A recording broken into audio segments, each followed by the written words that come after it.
What is up, you heathens and demons? Welcome back to the Raging Atheist. We're going to have a really good conversation. I'm going to throw it over to our moderator for the evening, Ashley. What's up, Ashley? Hey, TRA. So I'm honored to be back and moderating for you guys. Sorry, my ADHD got tripped for a second because the thing went live and it had the delay on it. So I was like, wait, I just heard an echo. It looks like we're going to be talking about the topic, can atheists hate the God they no longer believe in? Which I think is a really fascinating to the discussion, given how often, monotheists, in particular the Abrahamic religions, tends to sling that accusation towards anyone who talks about, atheism, who deals with Christian apologetics.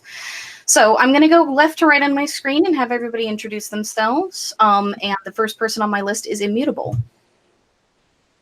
Hey guys, my name is Immutable Destiny. I pretty much do nothing on the internet but provide commentary as anybody else does. So take what I have to say with a grain of salt. Hopefully my arguments are convincing and not me. All right, John Peterson. Is he still AFK? Hello. Oh, there we go. My name's John Peterson, and I just started a new channel 2 weeks ago called the Amateur Conversationalists. Yesterday at 1 o'clock, I talked to Jim Majors, and I will put the links in the live chat for that. All righty, friend of the channel and fan favorite, Wajida. Oh, yo, what's up, everybody? It's your boy coming at you right here with all those great memes. Yeah, I'm here. And don't forget to donate to your boy sock account at patreon.com/sock account. Atheist vote bots are voting down his channel, and he needs your help. He's a really serious content creator. All right. That is all. Richard Batson. Peace and respect to you all. I know someday we're all going to be great friends. I really look forward to that. Thank you so much, Knock. And thank you so much, Allie, for doing your part here and allowing me to speak in public with some interesting people. I've heard everyone here speak before, and I think everyone here is highly intelligent, and I look forward to it. I do have a playlist that contains an other than average view on spiritualities worldwide, and that's going to be in the description of the video if anyone's interested or wants to argue with me. I hand out my email, which is my only actual email. I hand it out like candy for people to take seriously. So thank you so much for having me on. Oh, welcome. And of course, TRA, our wonderful host. Yeah, I'm Nakasuchi, the Raging Atheist. Looking forward to this conversation. I have gotten pretty far behind on edited content because we have been setting up a Discord server. We'll be linking that Discord server. And 1, 2, 3, 4, 5. Actually, Athena Goddess, I will let you in because I think we can have one more. So, With my match, just be prepared for me to step in if anybody gets into an argument. Hey, you talk, that kind of thing. I'm more hands-on than most of the other mods. Yeah, and as always, mod is God now. But this should be, I think, a rather laid back, interesting conversation, a conversation of ideas. I'm really looking forward to it. But like I said, I'm behind on edited content, because we've really been working on the Discord server. So I'm going to be linking that, and What the Craft will probably be linking that throughout the night. Feel free to come on and have open discourse.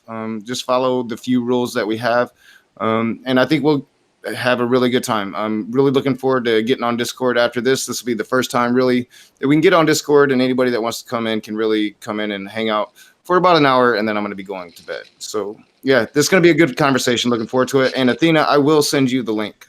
I keep putting Athena, he shows up when I'm full, and I think we got room for one more. So Athena, come on in. So Athena goes by different names. Athena, Midnight, Snowflake. Just call them whatever the hell you want to. Yeah, Midnight, Snowflake, Athena. Just call them whatever you want. I'll set this up and structure it the same way that we did last time I hosted, which is, or moderated, I guess, which is that I'll have everybody, once Athena gets in here, we'll let them introduce themselves, talk about their channel for a second if they've got one, and then I'll go back from left to right and have you guys all do opening statements and then open up the floor for anybody to chat with anybody. The only thing I ask is when you do your opening statement, please don't address the arguments made by other people directly right away, because that's what the open floor is. So this is kind of like a debate-ish format with a lot more loose structure after the opening statements. Cool. Sounds good to me. So do we want to wait for Athena, or do we want to let Immutable start to go? I am sending the link now. So yeah, we can just wait a second. We'll let Athena introduce himself. So, Link sent. Link sent. Yeah, I just want to make sure I understand the whole shebang that's going on. So, our opening statement just basically states like what our belief is on this topic, or Yeah, what your starting position is on the topic, basically, like without anybody else's feedback, and then the discussion goes from there. Yeah, so in this conversation, I'll pretty much take the position that yes, it is rational to hate the god of a particular religion without holding a belief in the god existing. Okay. Athena, since you just came in, I'll give you a chance to introduce yourself really quick, and since you are now the leftmost person on my screen, might as well do your opening statement as well. Okay. I'm just, I've been around this community for 2 years, but yeah, I've been around this community for 2 years, and I've met more than that. But I have a YouTube channel that I sometimes do streams. I mean, I want to get in making videos eventually, but yeah, I suck at introductions, so I apologize. Well, why don't you just give us your opening position on whether or not atheists can hate the god they no longer believe in? Well, I feel like I think everyone on here is mostly going to agree. That's probably presumptuous of me, but I personally think that just like you can hate Thanos and know he's fictional. You can hate God, because it's like if he does exist, it's like, well, why the hell did you create this universe full of evil to begin with? Like, what the fuck, man? You know what I mean? I suppose that's my opening statement, which, yeah, take it for a grain of salt, I suppose. Okay. John, your turn. Athena kind of stole my thunder there. I think it's I think it's rational to hate or have disdain for the God you used to believe in. A lot of theists like to forward the argument, well, how can you have disdain for something that you don't think exists? But as Athena just pointed out, you can read a piece of fiction or watch a fictional movie and have disdain for fictional characters in a story. So it's the same thing. And then if you add to that the fact that God, this fictional character, this character that I believe is fictional, seems to affect a lot of people in an adverse way because of their bad beliefs. Okay, Wujina? I would say it's very much above the stance that it's very much possible, and I can definitely understand how one could hate something that they do not believe in. But I'm going to say I'm not sure it's very rational to hate something that is not real. Okay. Richard, your turn. Thank you. I suppose that I had at one point in my childhood repented Santa Claus, and I was probably hurt for a moment or two. So I had disdain for Santa Claus when I found out that Santa Claus didn't exist. So from that perspective, I can see a person having dislike for someone or something they believe does not exist. Okay, and TRA? So I've been thinking about this for a few hours. I got interested in this topic earlier. I was watching something. I can't even remember what it was. And at the time, I was planning on the topic being God versus science. And whatever it was I was watching, really, it just changed my mind. And I was like, nope, I'm going to do, can atheists hate a God they no longer believe in? And for a long time, I thought I did. I really did. I thought I hated God, and I've come to realize I don't. I hate some of the people that follow the God, because I don't believe in God. Like, I know people have mentioned that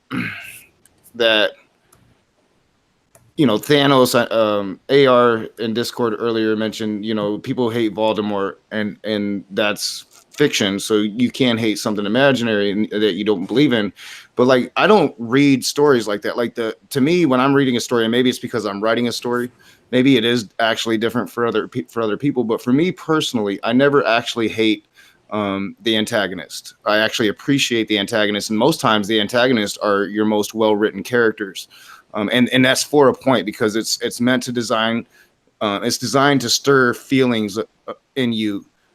That's going to make you more interactive with that book and with those characters.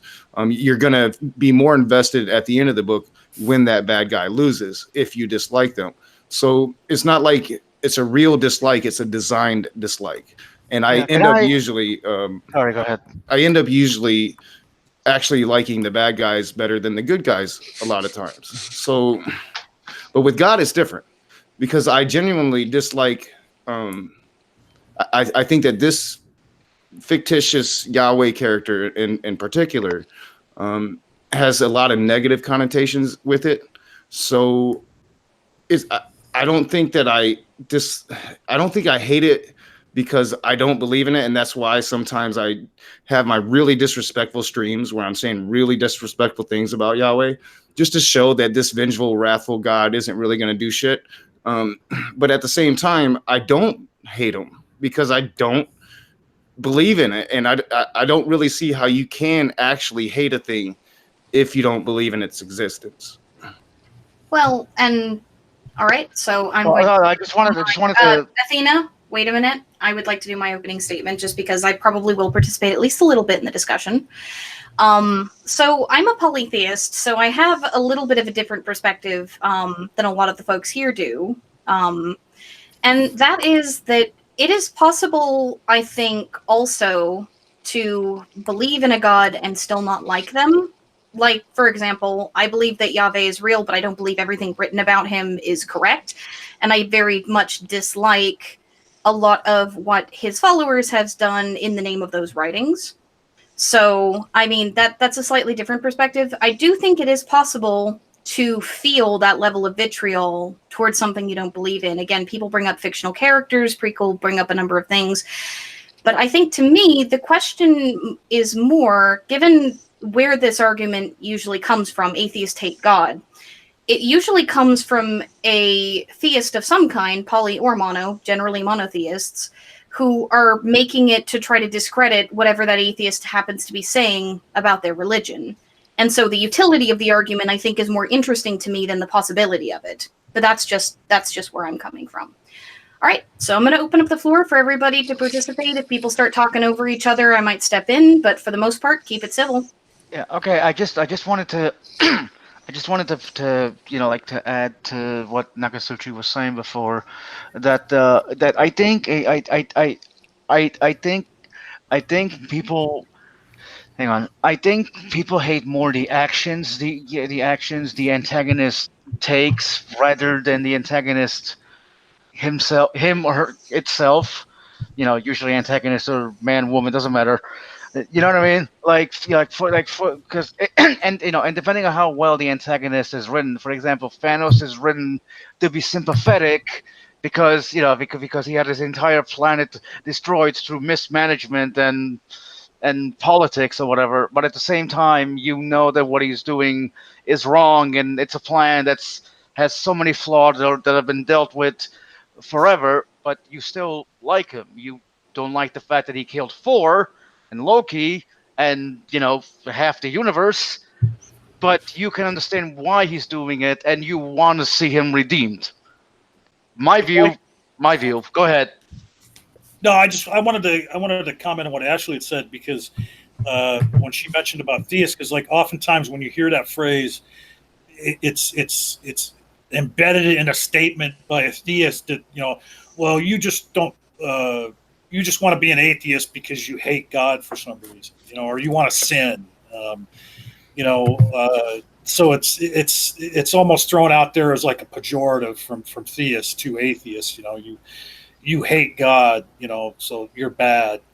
The other thing I wanted to mention too, that was already touched on a little bit, like Doc talked about, liking the antagonists in a story, and I mean there is a lot of bad characters that we all like from fiction. I mean, look at like a show like The Sopranos. I mean, they were basically all scum, but we all, people that were fans of The Sopranos loved Tony Soprano and all the characters that, they went around murdering people all the time, but it was just such a well-written story. Even like Breaking Bad, Walter White was basically a scumbag, but for some reason, he was an antagonist, but we looked at him as the protagonist, because we just loved the character. So that's all I got right now. Yeah, well, and I do want to point out that I do think that some antagonists, like I do find myself like really disliking antagonists in non-fictional books. So like if there's a real life story behind it, then I do end up really disliking, or maybe even, and I try not to hate anybody. Like I really try not to hate anybody, even if I'm just mad as hell at you.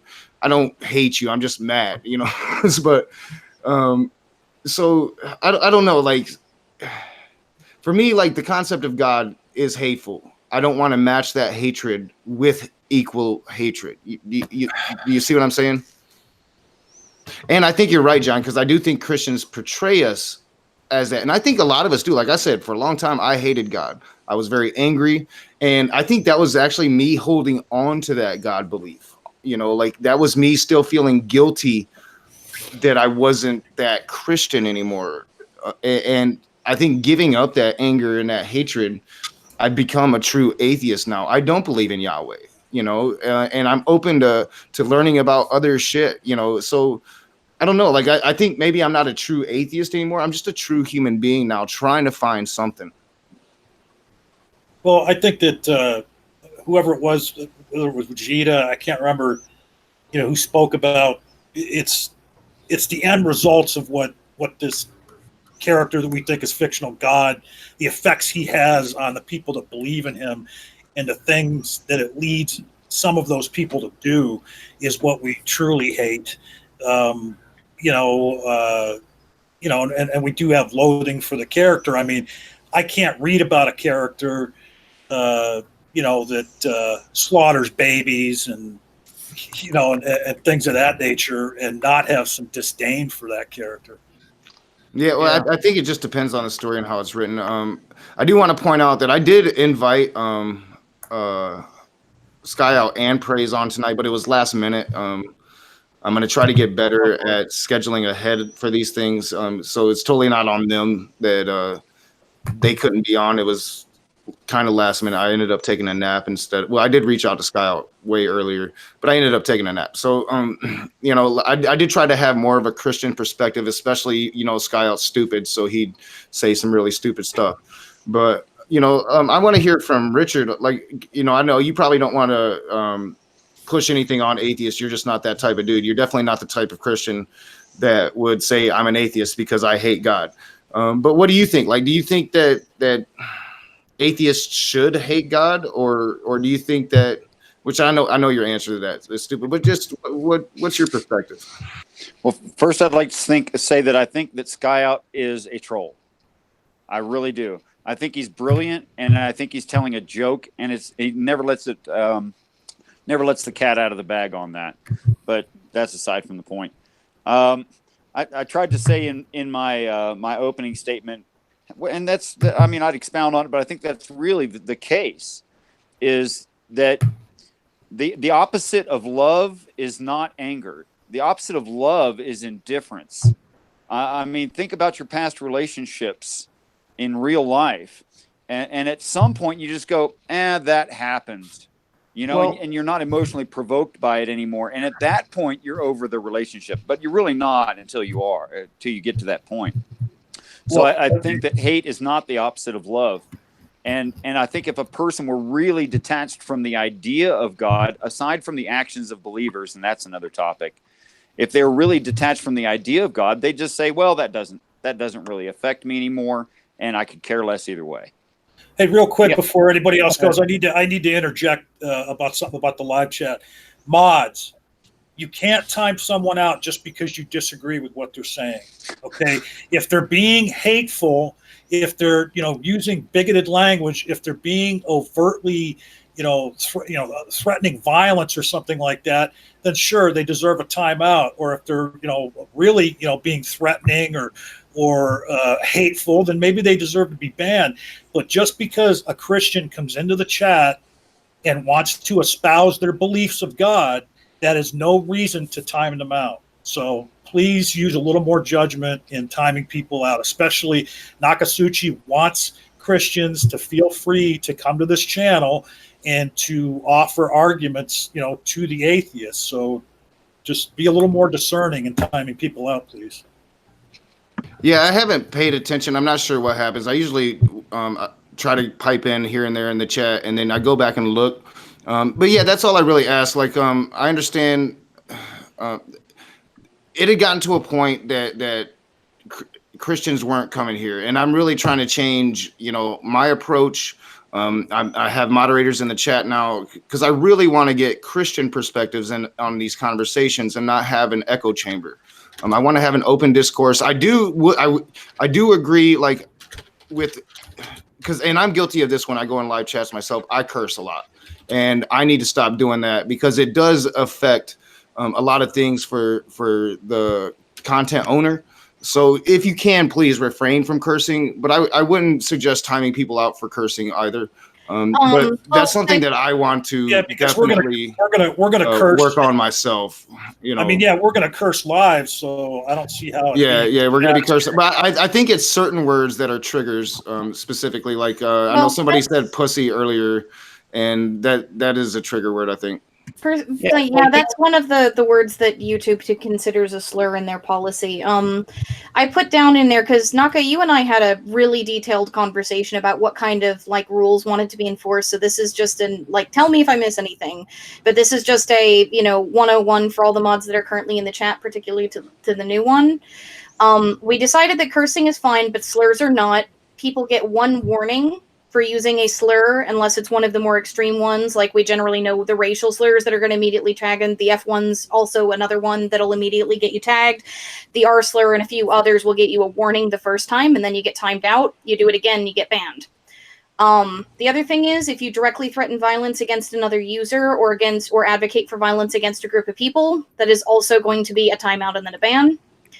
But just keep it civil. Christians are fine to come in here being Christians. Polytheists are fine to come in here, being polytheists. Do your best not to directly insult one another. Ad hominems are not necessarily the best thing. But please do not time one another out just because you disagree with each other. That is an abuse of mod power, and it makes the chat an unfriendly place for everybody. And just a point of clarification on what Allie just said. When she referred to the F word, she didn't mean fuck. She meant the F word that is a pejorative for homosexuals. And the R word is referring to mentally challenged individuals. And I want my Discord server to be like that as well. I really want an open place to conversate freely, be yourself, have an exchange of ideas. I want Christians, I'm really taking a big personal change. I am changing a lot about myself and how I've interacted with Christians myself. Because how I've interacted with Christians have driven Christians away from wanting to be on this show. It just happened recently, very recently. I had a very smart Christian come on. He probably checks out some of my old content, and he was like, "Fuck this dude," So I really want to have that open place of conversation. So I'll pipe out now. But like I said, I don't even know what's going on in the chat. I do pipe in sometimes just to kind of interact with the chat, but I get really involved with these conversations. I love to conversate. It's what I do. Hey, And one last. Matt Bond says in the chat now, afraid to type anything now. Okay, so the last thing is I want to clarify. Smitty, there's just about like the only proper use for the R slur is specifically in references to, like pathogens and suppressing them. Otherwise, it doesn't belong in the chat. There is no acceptable use of the F slur. I don't care if you say that you're using it to refer to a bundle of sticks. Just don't bother. That's immediately going to flag Naka, and we don't need that problem. So, enough and it paying kind of attention to the triggers live me. chat. I mean, if all you have to really do is watch some of my videos, and I get really triggered over that word. Yeah, and again, this is Nakatsuchi's platform. He's kind enough to let us all be here. Like, again, he says mod is God for the night. I'm putting my bloody foot down. Do not do that. If I ban you, you stay banned. All right, so, that said, we lost Athena. It looks like they might have left. They may be impatient with the conversation. I don't know. So I will let you guys continue your discussion now that we've had that brief interlude about moderation and such. Athena. Yeah, I kind of want to. Nope. John, do you want to go first? No, I just was saying Athena comes and goes at will. That's nothing new. Okay. I want to put this out there before I respond. I may also have to go. There's something of an issue, like within factors beyond YouTube that may require my attention, so I might leave at some point. And if it's spontaneous, it's not out of disrespect towards the members in this panel. Okay. Yeah. But responding to Richard's point, I'm not sure. I would agree that hate is not the opposite of love. I would think that disgust more so is the opposite of love, because it conveys kind of the reverse kind of feeling that love represents. Like love generally is like a very strong attachment, like positive attachment towards a concept or towards a person or a thing. Whereas disgust usually tends to be, the wanting to be away from that thing, like the separation between, like the mental separation kind of between you and that thing, like refusing to associate with it, which I think that's kind of, in a sense, like to some extent, that's what I had when I became an atheist.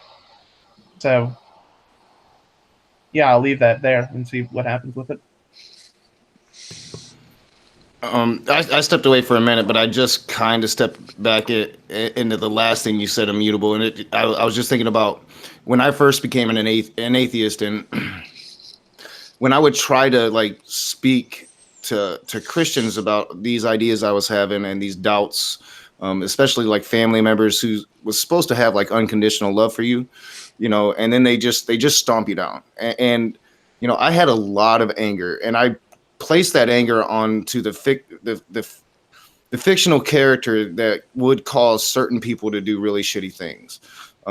And I say that with respect, Richard, because I know you're a believer, and I'm sitting here calling a fictional character, but that's just the belief that I've come into, is that even if this character is real, as I've given the premise time and time again, I just don't think that it would be the God that the Matt Powells and Steven Andersons of the world think that it is.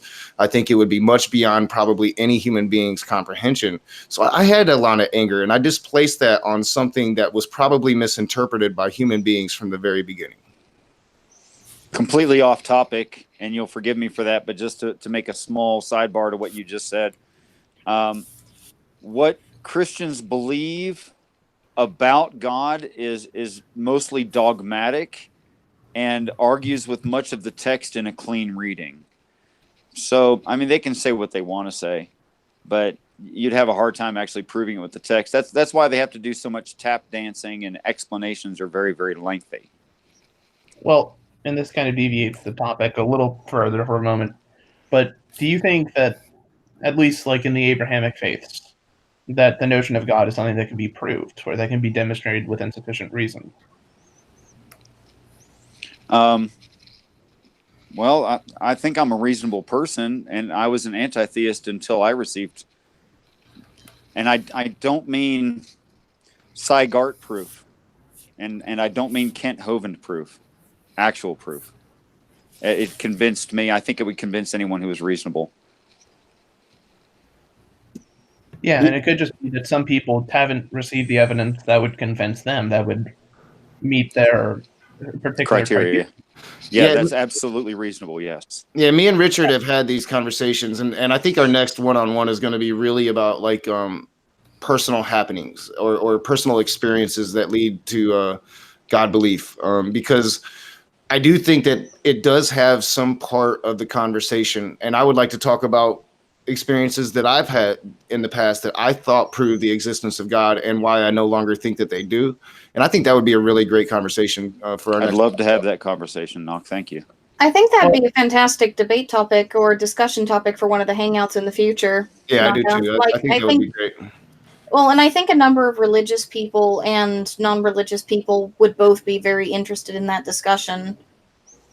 Well, Yeah, it I do too, depends. and it would be interesting to get more views on the matter. You know, because I had a plethora of them. I could talk. I could give several examples. So, yeah, that would be a good conversation. I'm writing it down right now. We're gonna have I'd that be happy to. one-on-one, and we'll do a big hangout. Maybe we'll start with a short one-on-one, and to get it going, and then we'll bring in some people. Well, and I'd be happy to moderate that one since I'm a polytheist, so I'm in between the two kind of like prevailing opinions. So I know I could do a pretty decent job of making sure everyone gets to speak. Yeah. I'm definitely writing that down. So yeah, we can get back on topic. Sorry to play mod, but yeah, I totally agree. I'm really looking forward to this conversation that we just came up with. Yeah. So we haven't heard too much from Wujita yet. Do you have any commentary on the current topic of conversation, like the current line of discourse? Not at the moment, no. Okay, I just wanted to give you the chance to speak if you wanted to. So let me jump in there and go ahead, Immutable.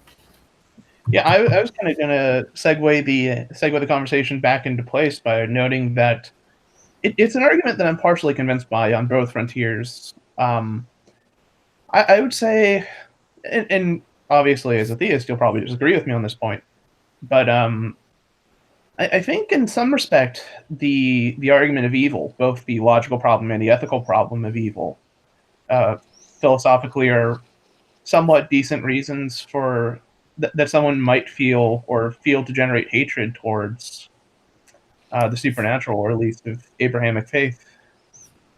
Maybe you disagree on that one. I'm a moral relativist, so I understand what it is you're saying. Unless you were asking me directly to comment, but like I said, I was trying to mostly moderate. Well, I was just directing that mostly towards any kind of theist in the room. My personal opinion, morals, is I'm a moral anti-realist, so I don't necessarily believe that morals exist as a real kind of concept. I think that they're useful, like as they're employed by societies, but in the sense that you would ask me, like, oh, is there an objective meaning to evil assigned to like some kind of moral action? I would say no. Like, I would say that like there's certain errors within ethical theories that try to tackle the issue, but they just don't quite hit it. But they're really trying to rationalize it. I'd actually agree with you there. I don't think that there is an absolute objective morality. I believe that, for example, when people talk about things like murder and such, killing somebody, when does it become murder? Is killing somebody on the battlefield murder? Is killing somebody in self-defense murder? Is killing somebody by accident murder? It's all the same action. It's the intention and circumstances which change it. So in terms of an objective moral framework like passed down, I don't think that that's necessarily something that I believe exists. Even though I am a theist, again, I'm a polytheist, I'm a Hellenic Reconstructionist. My views on this topic are quite different than a lot of theists you'll talk to. You'll forgive me, Allie, but I'm only 7 years old in these things. Would you please explain in just brief, plain English terms what that assignment you just gave yourself? It means that I am part of a movement, specifically one organization, but there's 3 or 4 of them that exist, that is attempting to reconstruct the ancient Greek religion without necessarily reconstructing the cultural paradigms and such that it was built on via scholarly sources into a modern day praxis. Oh, that's super interesting. I'd like to have that conversation sometime. So, in much the same way Ocean is a heathen, I am effectively the Greek equivalent. Okay. Super cool. Thank you. If I could address immutable destiny, the problem of evil, if I were the world's worst Christian and I say and do everything wrong, that would not discredit the text itself, or it would only discredit me personally, you know? And in following with that idea, there's no necessity at all that any Christian anywhere is a good example of a Christian or what a Christian should be. And, Sure, and that includes with the reading of the text, because the word evil in the Hebrew actually includes all three phases. It includes physical, moral, and social. Okay, so it includes physical. For instance, I could accurately, in that same context, I could say, if I try to breathe water, I am doing myself evil. Okay, because it's very bad for me. It's gonna hurt, and it's probably gonna kill me. Okay, so evil can be used that way. As to justifying the text itself, and I mean all of them, not just the Christian text, not just the Hebrew text. If it is true, and I can give a lot of evidence to this throughout many, many, many religions, if it is true that what they're postulating is the existence of multiple earths, and that we in our future, in our ascended state, in our enlightened state, become essentially coaches to other human beings who have had a like experience to ours on their own earth, if that is what we become, then I would give up a Snickers candy bar easily, even though I love them, if I know that 10 people other than myself can have their own full Snickers bar. You see what I'm saying? So I'm willing to suffer somewhat, and we do this for children, we do this for loved ones, we do this for friends on a regular basis. I'm willing to suffer, I'm willing to sacrifice some of my own comfort in order to benefit others if I can greatly benefit them. Real quick, I don't want to take away from what Richard just said, and I would like people, you to respond, immutable. But Stupid Horror Energy, great supporter of the show. Why would an omnipotent God create through a process that involves so much pain and suffering? I think that's a good point we can get to once you guys are through with your personal. Real quick, one word answer: empathy. We need empathy. We need to love each other. We need to learn that. Like 2 pregnant women can have permission to talk. 2 ex-soldiers have permission to talk. Something like that. And just real quick before Immutable responds, I just want to mention what Richard started out with his statement, that he was absolutely right. If you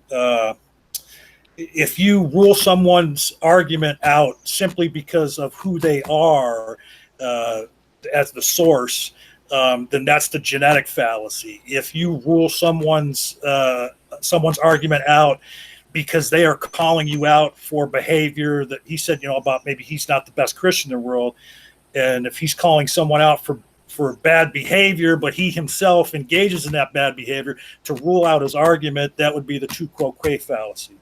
So he's absolutely right.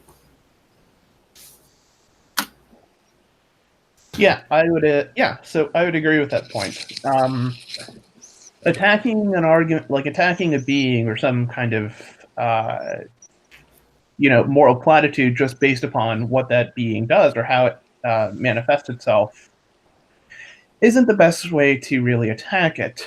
Now, it depends on if you ascribe the omni qualities to the God. Some Christians do, some Christians don't. If you don't, the problem of evil becomes a little bit easier. But like, if you consider the fact, like, if you grant the fact that, like, the God of the Bible or the Abrahamic God has the omni qualities, omnipotence, omnipresence, omnibenevolence, then an argument can be made that these qualities seem to be, well, okay, I think that the argument demonstrates that the properties are inherently contradictory to each other, and that a being that has those qualities is also contradictory by consequence. And I think the issue is that it's like with the existence of God particularly, and there's other claims that are similar in the sense that they can't be falsified. But I think the logic behind using some of the arguments is that although we may not be able to demonstrate conclusively whether or not a God exists, the problem of evil kind of asks the question, like, okay, if the God of the Bible does exist, and there is this issue of natural evil that seems to be capable of being negated if the God has the qualities that's being ascribed to it, why does this kind of thing occur? Like, why does the presence of natural evil exist if we conclude from using ethical frameworks that a being should try to negate that if it's in the best interest, to express love towards its creation or something like that. Do you I didn't think- even notice sorry. that. I'm sorry. I didn't even notice that Midnight dropped out. So yeah, Drag, if you would like to come in, we do have an open spot now. I didn't even notice it. Like I feel like a dick. I didn't even notice that Athena dropped out. Yeah, I mentioned earlier that Athena dropped out, like when we first started getting started, when we took the pause and kind of told the mods what the rules were for the live chat. Hey, real quick, I don't know if you saw this, but I'll go ahead and read it for you, Knock. Maynard Save sends you $5, and he says, for the theists, are we a petri dish for God? And then he adds to that, Knock's got big nuts. Yeah, I was gonna. I wrote it down to save it to the end. Sorry, man, I didn't mean No, to. it's all right. Yeah, I'm gonna try to start writing them. I'm gonna come up with a system to where I can start doing all super chats at the end, so I don't interrupt because I hate interrupting the conversation. But yeah, no, I saw that and I just started laughing. I'm like, Maynard saves, man. Maynard saves. Immutable. Would you rather that you had? I'm talking about your personal preference, or even practical application. In your opinion, would you rather have leadership that you believe has a completely dissimilar life to yours, or one that has had some kind of similar experiences would understand your position better? I think the answer is obvious, not to cut you off unless you have something that you think is unusual to say. Would you? No, I think I think the latter would be probably the answer that I take. Okay, so I think that the problem of evil, I've already, and if you took the logical road and went down everything that would result from what I was recommending, which I can show in the text in several places, that and we can show in science. From a Christian perspective, if this atmosphere, these chemical compounds, and this life cannot happen by accident, then a Christian should, not that they necessarily do, they should attribute all of the Earth-like planets, those showing the correct gases, liquid water, indicating plant life, on exoplanets. We should be attributing them as Christians to that same creator. But if that's the case, then they wouldn't be there for, I don't know, entertainment. It would be there for a batch of us. And if the text is correct that Abraham is to have sons like the sands of the sea, I think 1 cubic foot of sand contains 3.5 billion grains. I think that's an average that's workable. Then of course this planet would not support as many human beings as there are grains in the ocean. It wouldn't even come anything close to that. So there'd be a necessity of several of these earths to make that true. In which case, what we're talking about here, or what I see in the text, is a repeated that we are an occurrence of children of God. We are not the children of God. So, Richard, I'm going to try to bring things back sort of to the topic of discussion a little bit, because I feel like we've strayed off topic a bit. And Naka, you can let me know if I'm wrong here. But I will say that, like, a extremely low probability is not zero probability, and very low probability things happen all the time. So the evidence for something like, say, abiogenesis, which we have some level of evidence for, is not completely out of the question. It's just extremely unlikely, which, again, any one of us sitting here was extremely unlikely. There were thousands upon thousands of sperm, millions, billions, when any of us entered into our mother's wombs, and yet here we all are. So, that said, I think that we do kind of need to get closer a little bit to the discussion we're supposed to be having, unless Naka thinks that I'm out of bounds here. Oh no, your mod is God. Well, can I ask a question though? Can we address I forget what her name. I hate calling her this stupid whore energy, but she picked the name. But can we address the question that she posed to the panel? I mean, I don't know if the original topic. I don't know how much more anybody really has to say about that. What was the question? It was why would a omnipotent God create through a process that involves so much pain and suffering? Well, I mean, that's a question for somebody who believes in omnipotence. My gods aren't quad omni, so like this is not a position that I think, or a claim I think I have to defend personally.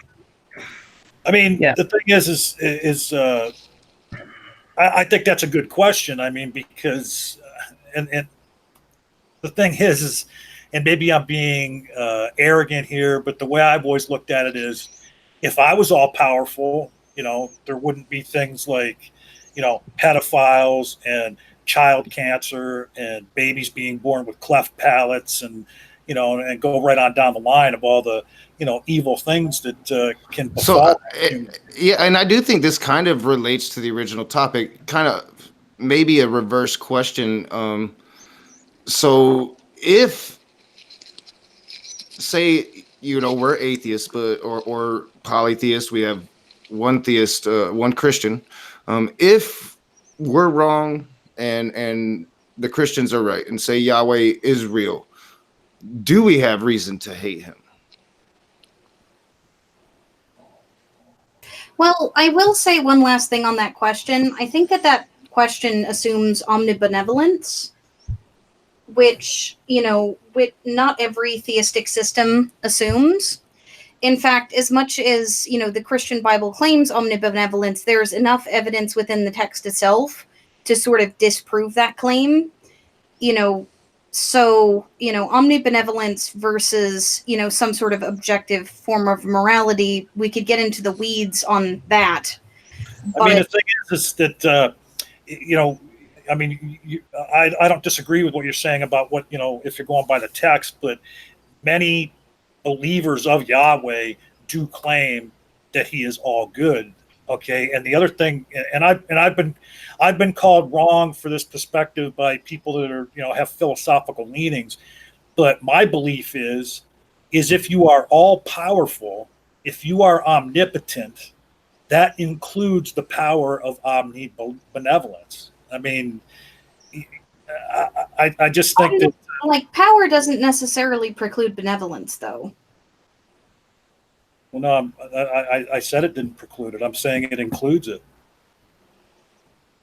I'm saying if a being is all powerful, then, you know, and is able to do all things, why wouldn't it include omnibenevolence?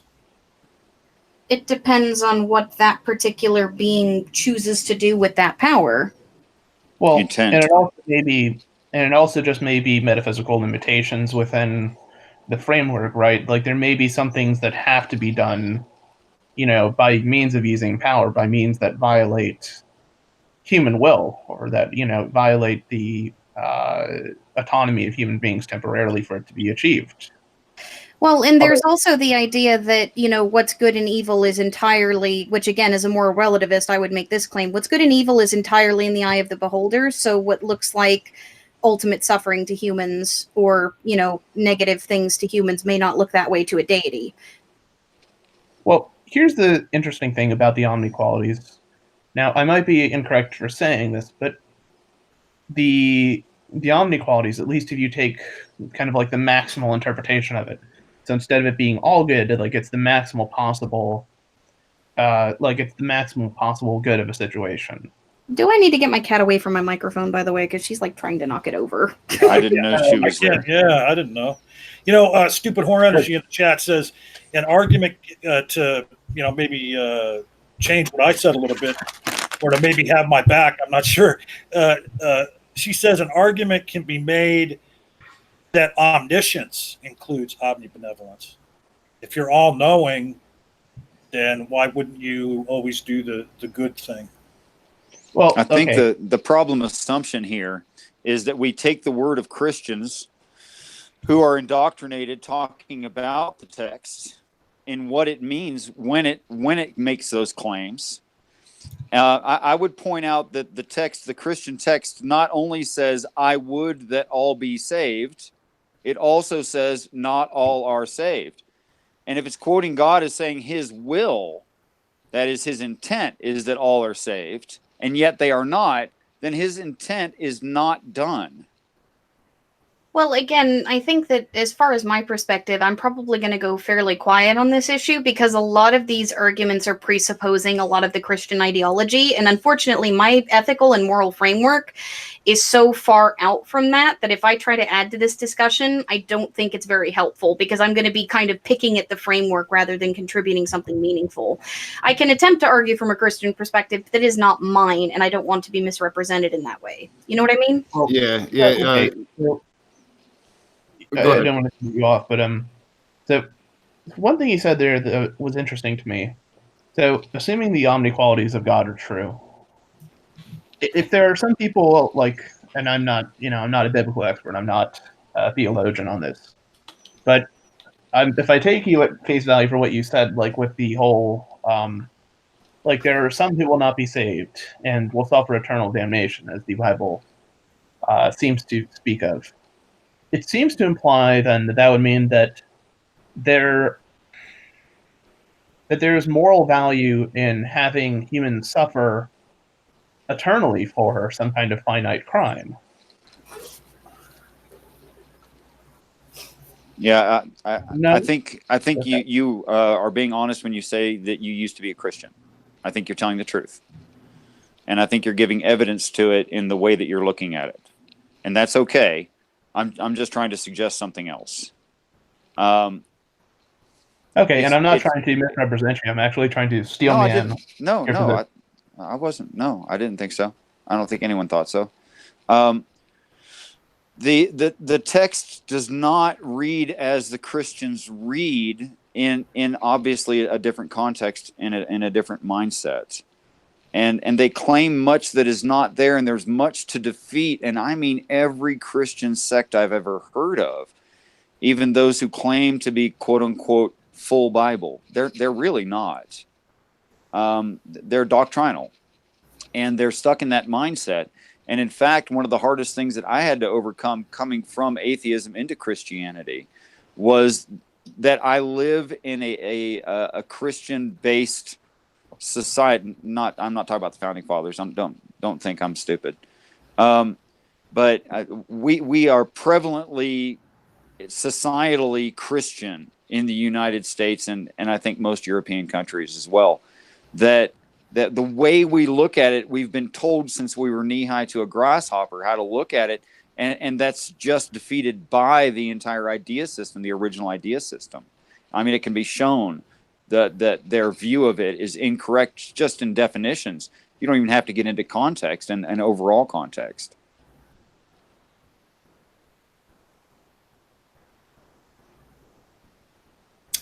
Wait a minute.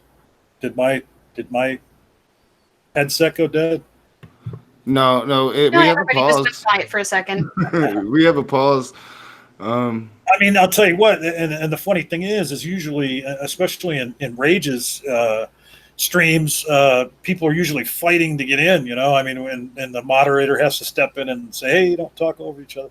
But well, I think that's the effect Richard has, because Richard has definitely different ideas. So you have to process them and really, really think. That's what I like about the guy, because he's so genuine and he has his own ideas and he's not afraid to espouse them. And you have to think about them because they're not what you're used to. Right. He's not your father's Christian. He's not the everyday Christian interlocutor by any stretch of the imagination. You know, with this question of why would an all-powerful God create a reality with so much suffering? And then someone, I believe it was Mutable, that brought up, for like a finite wrong, then you will spend hell in eternity. And last time I think it was on Raging Stream, there were someone that brought up how even their atheist friends who no longer believe in God still have like mental anguish over the concept or the idea of hell. So I think that's one narrative, in the that's one part of the Christian narrative that I think does a lot of psychological damage to some people, not just those that have left the Christian faith, but even within the Christian faith. I mean, I remember when I was a Christian myself, the idea of hell scared the living shit out of me. It doesn't scare me anymore, though this person, shared in the last stream that they know atheists that still have fear over that lingering from the time when they were Christians. Yeah, Dr. Josh said that he espoused that he had that problem for, I don't know, estimating from what he said, about a year. I mean, so in your belief system, Richard, is there a hell where people who have sinned will spend eternity burning, burning alive?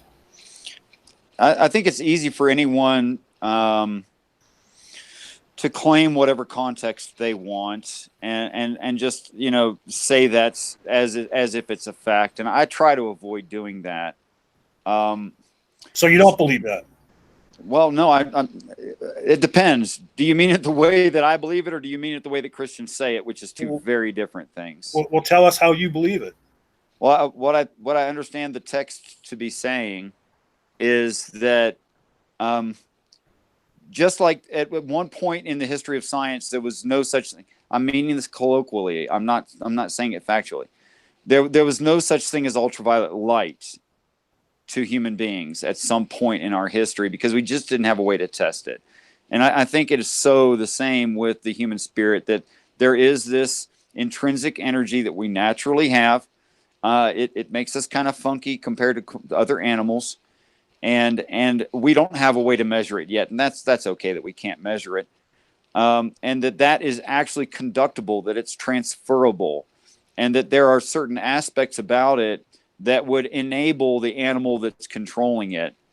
And I think that what's actually being described in the text is the possession of that energy as a tool in a tool belt, and that Christians are conflating the destruction of the earth with hell. This eternal torment of flame and lake of fire is actually talking about the removal of the oceans. That they're conflating these, and they're not taking them in context.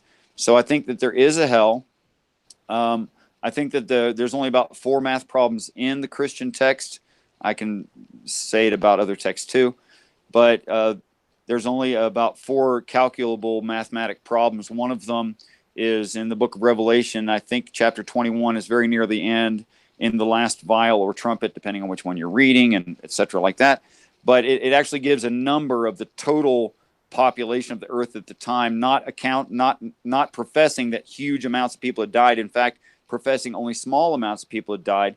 And if this were our present population at 7.75 billion, I know that's an estimate, and it changes constantly. That would be a risk of hell, average human being, a 1 in 264,031.7 people. So despite what Christians think about the 144,000, et cetera, there's a hard number that's given, and it accounts for 1 in 250,000 people roughly. That will ascend to heaven. No, I said that risk hell. Well, okay, 1 in every 250,000. So that's mathematical. I can show you that. Okay. Well, so what would that? I'm trying to do the math. Somebody It means smarter. you probably never met someone who's going to hell. That's what that means.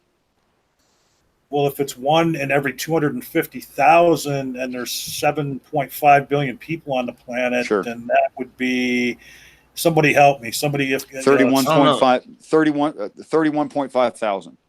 So I think that there No, are no, far no, no, no, more no, just no, really, no. really bad human beings than that, though. Like I really do. Like if so, I don't. What I don't understand, and I know we're off topic, but let's just roll with it.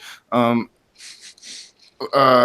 what I don't understand is if Yahweh, and specifically, because that's the God I know about. So that I'm really trying not to paint with broad brushes anymore. I'm speaking about Yahweh. If He's going to create a hell, for one, why would He create it for such a minimum number? But why create it at all?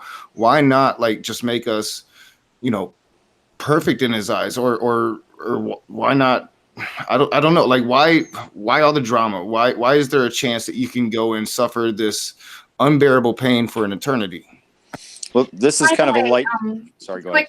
just a quick note. I don't know if you guys noticed, but we just got a message. Immutable did drop out, so there are technically 1 or 2 slots open if somebody is interested in coming in.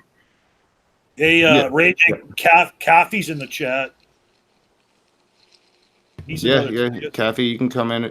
Just let me know. Yeah, AR's in the if chat, anybody's too. interested, yeah, we've got another hour, so feel free. We do have 2 spots left. If you're interested, highlight me and I'll send you a link. Yeah, and AR is in the chat as well. All right, Kathy, AR, would you like to come in? I'll send you a link, Kathy. Cafe, I will set one boundary though, and that's if we start to, if you're going to start talking about hallucinogens and stuff, please make sure that it's on point and on topic. I don't want to derail the entire chat. It's so funny. It's I do want to have that conversation, but I'd rather have that conversation in a more limited room, maybe with a moderator, that kind of thing. AR requested a link. Yeah, but it's so funny that Allie knows Copy's MO. It just cracks me up. Hey, Richard, just to comment on what you said. Okay, so you made the statement that 31,000. For some reason in my head that just seemed low, but you're absolutely right. But even if it's I never met somebody that might burn in hell. If 30,000 people are going to burn in hell, like why isn't that a bad thing? Like, I mean, that's 30,000 human beings. I mean, well, you're obviously right. It's a horrible, disgusting, resentable, putrid occurrence. I completely agree. well, okay, but I mean, if So I think the question is then why would God do it if it's horrible? Well, first, that's a Christian doctrinal idea that God created hell and that God did it. That's a problem because that's nowhere in the text. well, so you believe that there's a hell, but you don't believe that your God created it? Well, I believe that no spiritual expression of ancient origin, all of which agree with each other, claim that God created hell. I'm trying to find coffee. We do always end up kind of ganging up on Richard here when we're in these rooms. Can I ask a quick question? Well, hold on. I was John? engaging with him. I want Yeah, to. I'm sorry, I didn't mean to interrupt. Yeah, but I'm trying to find you coffee. My emails are just a thing, man. I just wanted to ask Richard a clarifying question related to your point, John. Okay. What do you believe hell is? I believe we're not talking about magic. We're talking about technology and our ancient ancestors. That is, they got a big jump on us, and they've just been around for a really, really, really long time. And that ancient and high technology that we don't yet have because we haven't gotten that far is what's being expressed as magic. So I believe that what we're actually talking about here is a lineage of Earths, and we're one of them, and that we have a natural enemy like most animals do, and that natural enemy wants to benefit their own kind with something they don't have, which we do. Our kind of have the monopoly on this thing that I would call a spirit. Well, so, yeah, I know we've talked many times before, and I apologize that I still haven't got you nailed down, but as Knock pointed out, you have some different viewpoints from the normal people we talk to. So, do you believe that the God that you believe in, is he a creator God? Yes, in the same way that you can have children. Okay. In the same way that you can fix your yard. Yeah. Okay, but so you don't necessarily believe that your God created everything in existence. I don't see him claiming that anywhere. Okay. So based on your interpretation of text, religious text, you don't believe that there is a claim that God created all that is. Well, Genesis 1 opens with the earth existent. It says, and the earth was void. That means it was a wasteland. If you look into those words, it means it's a wasteland. There was nothing here. And then he does all this stuff to it so we can chill here a minute. That's what it says. So all of your viewpoints are based on biblical interpretation. I do not go outside of the Bible if I'm talking about the Bible, but I can talk about several religions because they all agree. Right, and I remember us having that conversation on Knox Channel about all the commonalities, throughout the world and history that you. Well, Zeitgeist did a very poor job of making huge assumptions and associations that didn't belong, but that doesn't make their overall observation incorrect. It's actually correct. Well, so I mean, so you believe the universe was here and God simply acted upon it and modified things about it? I think that, although extremely unlikely, that that Darwinistic, what we would call Darwinistic evolution, did happen somewhere at some time. But I think it's unfathomably far ago and long, and far away and long ago. Richard, can I interrupt you a second? Please. Vegeta, if you're going to crunch on chips, please mute I yourself. already muted him. All right, and I'm glad that you said that about evolution. So you're a Christian that believes evolution did happen. That's nice to know. But I asked you about the universe, though. That's what I was addressing. Well, evolution that's irrespective of the universe. I mean that's a different question. Well, there was a little bit off topic there, but I mean, something we got interrupted. I'm just saying, like with the evolution. I didn't get to finish the idea. Oh, okay. All right. Go ahead. All right. Okay. Let John finish really quick, and then Cafe just came in, so we'll let them introduce themselves. Well, no, Richard said that he got interrupted. I wanted to let him finish. Go ahead, Richard. That's what I just said. Let Richard finish really quick, and then we'll have Cafe introduce themselves. Okay. Okay. So our ancestral first perfect, what Christians refer to as Yahweh, says he started out as a slave. That is, he was created and he was too perfect. They had to give him his freedom, and then he started this thing. Wait a minute. Are you a polytheist? Well, by some people's definitions, yes. By others, no. I don't know. Allie, jump in here, please. Do you believe that more than one God is possible, just potentially that only one of them is concerning themselves with Earth? Is that basically what you're saying? Every spiritual text I've researched says I stand amongst gods, says it in different ways. Okay, so by that definition, you are a polytheist. Okay. Yeah, not all of them do I belong to. I only belong to one because I'm that kind. That's a really interesting theological position. I mean, I have met very, very few Christians that admit that the Bible actually admits the existence of other gods. This is a point that I brought up the text says that, yeah. Yeah, like, again, I don't follow the Bible per se, but I'm deeply familiar with it, as most people who are not Christian are, or who are formerly Christian. Yeah, I think that was that was kind of mind blowing. I'm just sitting here, just listening to the exchange between John and Richard, and I've had a couple of these exchanges now. It is refreshing talking to Richard, and not because I don't believe in a lot of what Richard believes in, but it is just interesting to Well, have and a Knock, different perspective, man. It's kind of weird. You got to think about it. Like I said, you got to think about it. Then you come back and talk to Richard again. And here's what I thought about it the last time. Let's talk about this now. well, All so right. and Knock, let me ask you real quick though. And so with that exchange that we just had, where it dawned on me that he's talking about polytheism, I don't remember this ever coming out in all of our other discussions with Richard. I mean, did I miss it, or was I not?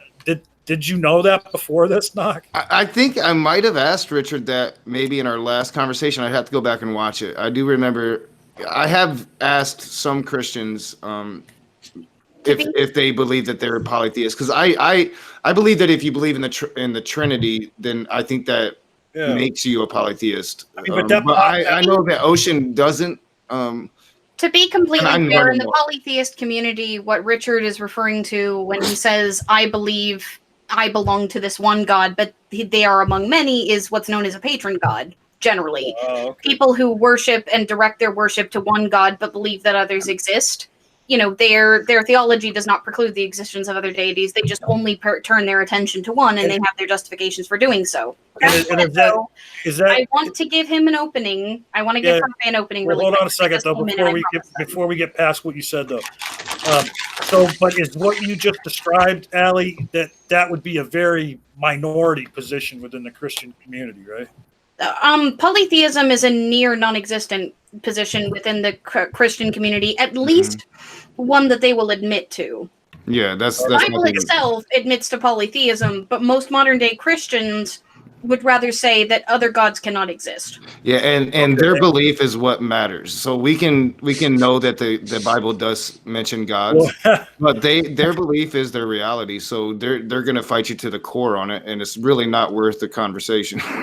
I mean, because I'll tell you what, the pop that you heard when I, asked Richard that and his response to it, that popping noise you heard was my mind being blown. So anyway, go ahead. All right, guys, I'm going to take a pause really quick on the discussion and let Cafe introduce themselves and give their opening statement, and then AR can introduce themselves and give their opening statement.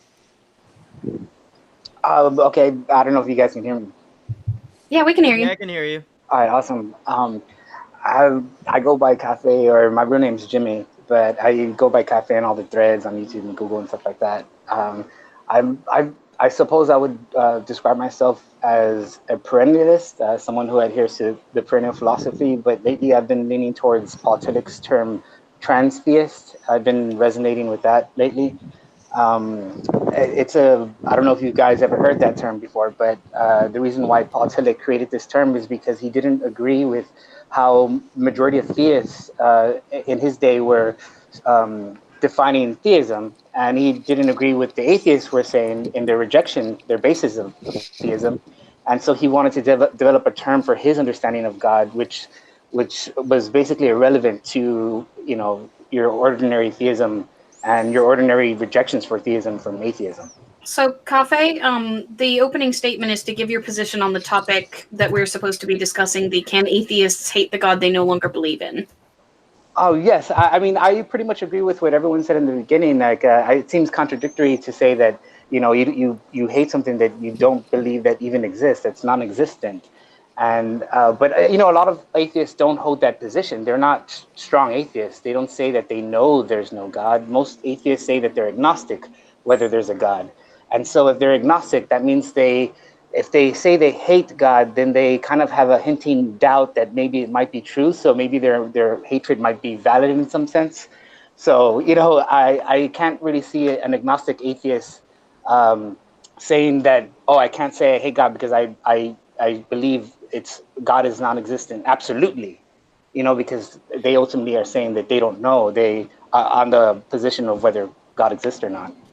Cafe, I don't believe that was said in the introduction by any of the panelists here specifically. Well, no, that's what I'm saying. That's what I'm adding. But I was saying that I did agree with pretty much what everyone was, all their comments on that. Okay. And AR? For opening statements, in accordance to the topic, yeah, it's totally okay to like hate something that you don't exist.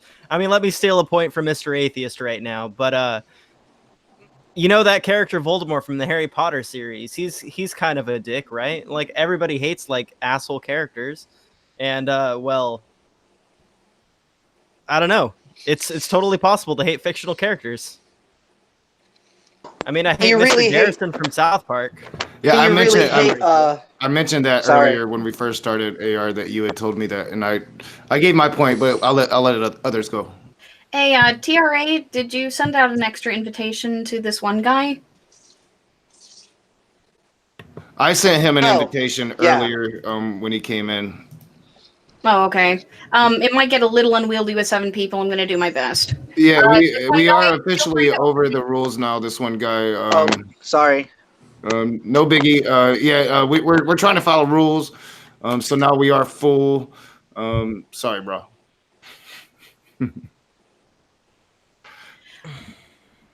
Alrighty, That's so fine. if you guys want to continue on the topic, or if AR or Cafe wants to chime in on what was being discussed, you guys are welcome to.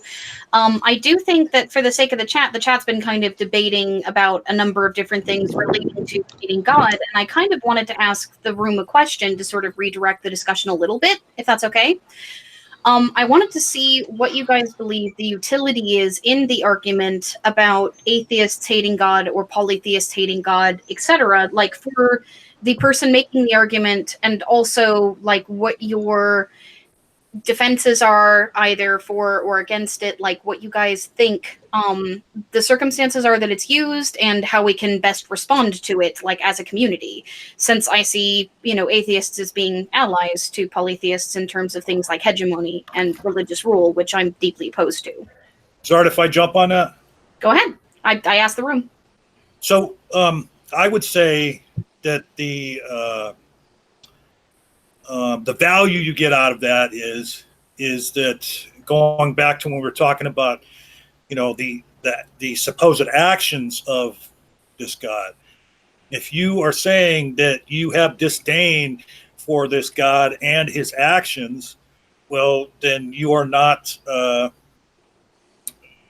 condoning the people who follow this God and who, I mean, there are Christians who will readily admit when you point out, well, the God in the Bible did this and the God in the Bible did that, and some Christians will deny that their God does wrong, but then other Christians will say, you're right, he did do that, and I stand by it, and he is the ultimate authority, and whatever he did must be good. So if you have Christians looking at the horrible actions that the God of the Bible has undertaken and saying that those are righteous actions because he is God, well, then I, as an atheist, is saying, no, I'm sorry, I hate that behavior, and I hate him for committing those horrible, heinous acts. You're basically standing in whatever word I'm trying to think of now. You're standing in opposition to that. Well, I think Jen with one end described my position on this perfectly. You can hate the idea of a said God, but I think if you don't think it exists, then you're placing blame on something that's not there. Like back to AR's argument, because he wasn't here to hear my kind of rebuttal. I didn't give it to him earlier because I thought about it. He made me think about it. And my thing is, I didn't really have much beef with Voldemort because I thought he was an extremely well-written character. And I understand that I'm a writer and I come from this probably from a different perspective than most. I have beefs with antagonists that I find to be that are actually real or true life stories, non-fictional stories. Some in fictional stories, like somebody mentioned Joffrey from Game of Thrones and that little bastard, and yeah, you just can't help but hate him as you're reading about him.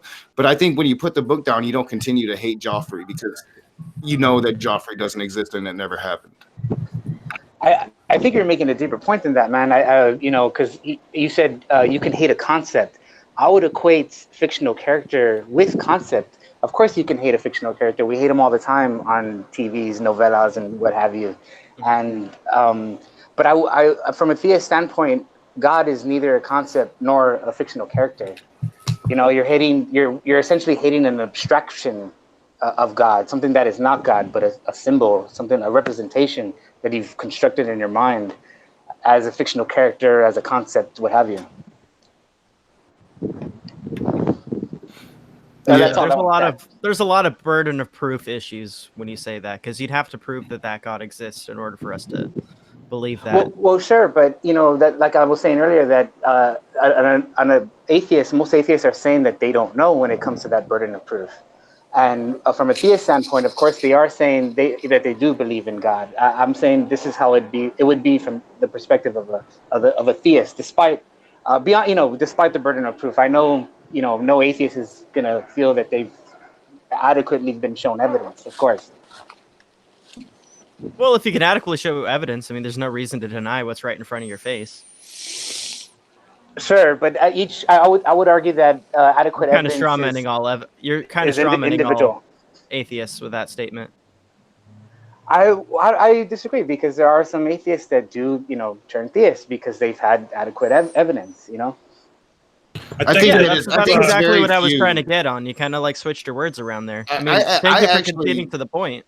I actually think it's very few atheists that go back to theology, at least to the religion that they left, because I think that they left for very good reasons. I think we have a lot of Christians on YouTube that are pretending to be atheists, and they're saying they went back to Christianity. Definitely, but I used to be an atheist, prior to a mystical experience I've had. And I know there's many examples. The famous painter Alex Gray was an atheist prior to, an experience he had that turned him into, the perennial philosophy. He's also a perennialist like myself. And so it didn't lead me to a particular religion. It gave me a broader perspective on religion. The perennial philosophy is a perspective on all the major religions. Hey, real quick, if I could try and steel man Coffee's statement a few minutes ago. I think what he's trying to say, AR, is that in his mind and in theist minds, there is a lot of evidence for the existence of God, but that no atheist will ever. I'll accept personal experience as the reason for like well, no, I'm not even talking, but not for a wider. Anecdotes just don't make good evidence. Well, right, and I'm not talking about anecdotal evidence. Well, I'm talking about that. I'm talking about what they would consider to be concrete evidence, irrespective of any like special revelation or anecdotal evidence. But that theists disregard that evidence. I mean, and I'm like I said, I'm just attempting to steel man what he was saying here, because in the minds of, there's no theist out there that will say to you, they will agree that they believe on faith, but they won't say to you that there's no evidence out there. They all believe that there's good evidence out there. And so, yeah, he was also talking about like how atheists, at least originally, he did kind of switch his words up there at the very end, that no atheist would accept evidence even if it was shown to them. That's what I'm speaking of, is that any theist would tell you there's evidence all around you. We're seeing evidence every day. I'm sure Richard would say that. Look at the world around us. That's evidence of God. And atheists disregard that. I myself disregard that, but I'm just trying to point out to you his perspective. Hey, I appreciate you doing that, John. And I'd also add, I didn't say that no atheist would accept evidence. I said evidence would be, their individual thing. It would always be whether that evidence is convincing enough for them. That's all I was saying. All right. Yeah, so before when you were an atheist, were you a Christian before you became an atheist? I was more like, no. I was, when I grew up, I had a religious family, and I was inclined to believe because of my parents and my society. The people who lived around me also believed in stuff. But I started questioning it as a teenager. Like, I started smoking pot like at 12 or 13, and I did that armchair philosophy with my friends. We just basically philosophize, just talk about all this stuff. And that's when I started to doubt. And I suppose at the time I would have called myself like an agnostic atheist, or, someone who didn't necessarily know for sure, but I didn't see any reason to believe. But you believed in the Christian God before that? My mother would call herself Catholic, but I don't think it's there's a difference. I think anyone saying, like, anyone who asks you, are you a Catholic or a Christian, is completely missing the point that, at root, these two are ultimately, they go back to the same root. A lot of people overlook that. They think they're somehow fundamentally different somehow. So you're the reason that you left atheism. It's because you had a personal experience, right? Yes, and I was told not to speak of psychedelics, so I don't want to mention it. But yeah, I got influenced by Terence McKenna. I want to have that conversation with you once I've researched it more on a one-on-one. But I would like to invite you into maybe, I don't know. We are going to have a conversation about personal experiences. I'm not sure if that's the conversation for the conversation that we would have about psychedelics. So. I'll put it back over to Ashley. I was just saying, like, what I said was, if you mention them, make sure that they're within the context of the topic we're discussing. Yeah. Don't just bring them up out of hand and start talking about them in general, the way frequently happens in the chat. That's all. Yeah, and if it is relevant to the conversation, by all means. Yeah, sorry, I've laid those rules down for other people who have pet topics. Like, it's not a just against you thing. It's I want to make sure that the topic stays as focused as possible. Oh, that's fair. I've actually been on streams with John and the Region Agencies before, and I've never had issues with that. I've never derailed the conversation to psychedelics. I've been on with Steve McRae and John, and it's never went into psychedelics all of a sudden out of nowhere. Yeah, usually when Coffee comes on, he's really, really super quiet. So this is the most he's talked. I'm really enjoying it. Yeah, that's kind of true. Okay, and again, I wasn't trying to attack you. I was just bringing that up specifically to lay a ground rule, because when I'm moderating, I try to make sure everybody understands. Yeah, and I did come in and talk about the one-on-one conversation, and that might have looked like, hey, don't talk about it here, or I think I might even said something. But, like, yeah, if it's relevant to the topic, Ashley is exactly right. And Ashley runs this conversation, not me. So we bow to her. Plus, you asked him a direct question, too. So, I mean, he can certainly respond to that, honestly. Yeah. But I got to call you out, Coffee. I was muted there for a minute because I was eating something, but did you just say you've never derailed a conversation bringing up hallucinogenics? I mean, well not here. Yeah. Well, I mean, like, unless it was provoked, but I've been on you with Steve McRae. We've never went into a whole thing about psychedelics. I've always been respectful to everyone and let everyone have a chance. You're always respectful. Don't get me wrong. I'm not. I didn't bring that up as if to say you're being disrespectful, but that gave me a chuckle, buddy. Yeah. Well, I mean, it's a fundamental part of my perspective. So it's hard not to bring it up when these topics come up, at least for me. I can understand that.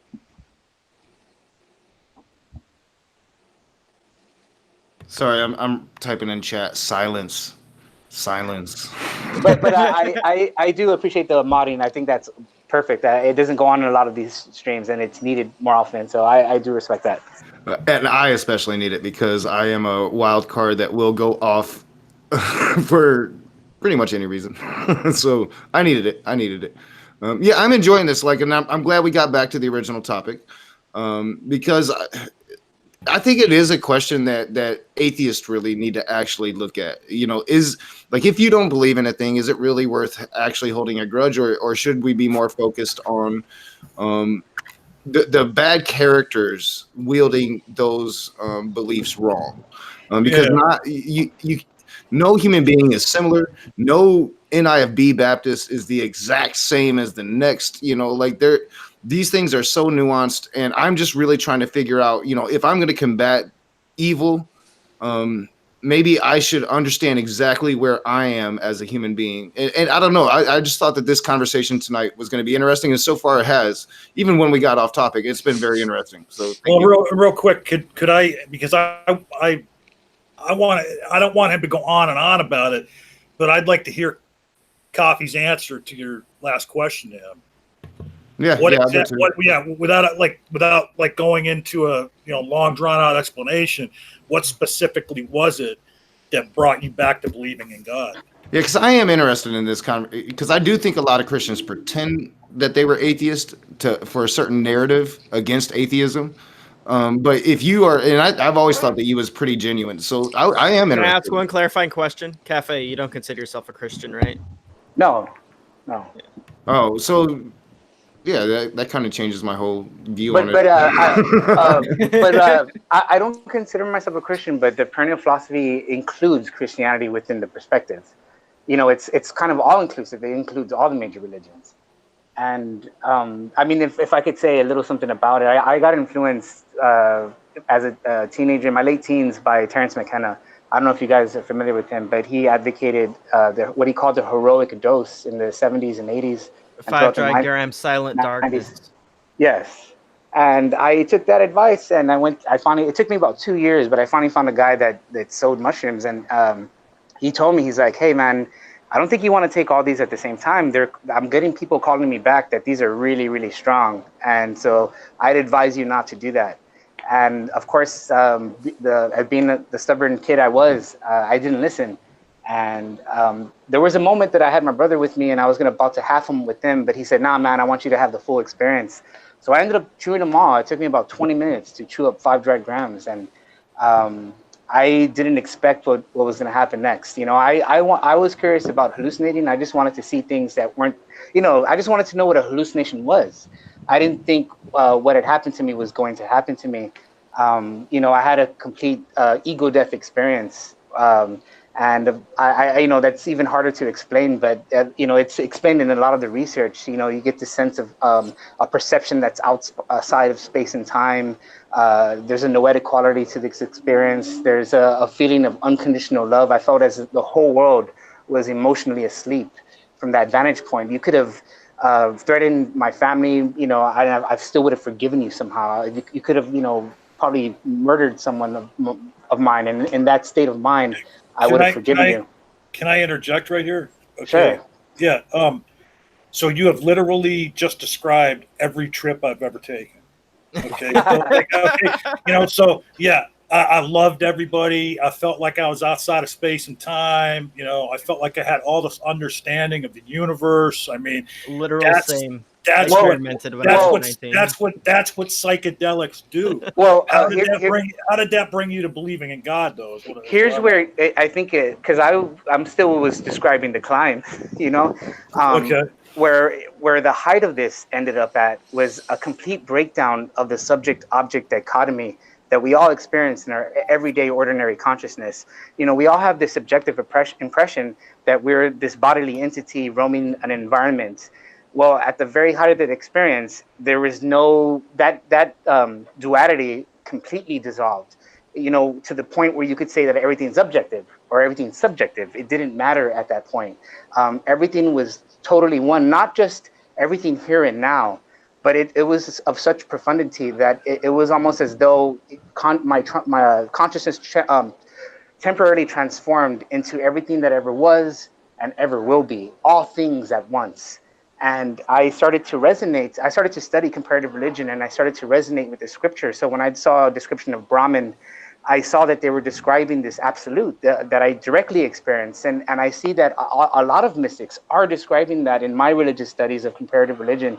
You know, you can find it in Turiya in Christianity, Nirvana in Buddhism, Samadhi in Hinduism. There's Wu Wei in Taoism. There's words throughout all major religions. Wanka Tanka in Native American peoples will refer to it that way. The indigenous people of Australia will call it the dream time. But I started resonating with these very philosophical aspects inside all the major religions and the very concept of what they were considering the divine. And I mean, that's what started to get me to think like, wow, what if there's really just one true religion? Every religion and different cultures and different times and places are just expressing it differently. All right, I'm gonna jump in real quick because I did have a spiritual experience on a Native American reservation in Cherokee, North Carolina, and it was peyote, and I thought that it convinced me. I saw my ancestors and I saw myself in past lives, and I thought it was true. And I had quite an extensive experience with hallucinations at that point, and I still thought it was true. But I know that I just know that it wasn't, because the drug does something to your brain, and your brain is having a reaction that you cannot take as legitimate evidence, in my opinion. I've literally on LSD 25, which, if you don't know what LSD 25 is, it's the LSD Just- that the government created Yeah. and tested on the If hip. it's not LSD 25, it's not LSD. Yeah, Just on hook, line, and LSD sinker 25, with I had an 8-hour conversation with Jesus Christ. I sit here as an atheist because I realized it was a reaction that my brain was having. It wasn't real. Well, can I comment on that real quick? I Yeah. would. I have my mom has a friend that she grew up with in high school who's Native American, and he's allowed also, you know, the rights and to use these substances. But I've talked to him before, and he's told me that they do use recreational doses during these ceremonies. You know, in a religious context, of course, but they are still using very recreational doses. They're not using the doses that the heroic dose that Terrence is talking about, or what's used in the research, where they use a single high dose. And I like further evidence, for instance, is when you said I've met people that were dead, my relative, my dead ancestors. There's a that's made in the where they consider these experiences happening on a spectrum, and so you can have them occur from the visionary archetypal spectrum, part of the spectrum, all the way to what they call complete mystical experience, which is the full blown, this complete boundary dissolving of the subject object relationship. You were still describing a subject object relationship. For instance, the visionary states are very typical, where people will see Christ. If they're Muslims, they may see Muhammad. If they're Hindus, they may see Shiva. They see something very personal to them. I saw, in my own experience, I saw Bill Hicks, and in the vision of the archetypal state. But that's not the height. That's not the point of these experiences. These professionals will say the complete mystical experiences often occur just after or right before a visionary state, or sometimes they may not happen at all. The visionary state may be the height, but that's definitely not where it ends. Hey, Cafe, would you agree with me that saying it was the drugs is a genetic fallacy? Well, I mean, I don't. I mean, what if you just have a giant stick up your butt and that's the only way for you to remove it? Well, even in the research, they don't emphasize the psychedelics as the sole route to this experience. There's meditation, there's asceticism. I've had all of this you're describing happen to me without any hallucinogenics or drug use. Yeah, well, that's what I'm saying. I don't think it's psychedelics are the sole route to it. I think there's many ways to induce it. All right. Just to interject real quick, we got about 20 minutes. We might, it's always up to the moderator if we're gonna go late, but we should probably start wrapping it up in about 20 minutes. I'm gonna be on Discord, trying to do both because I think we're gonna have a conversation after the show as well.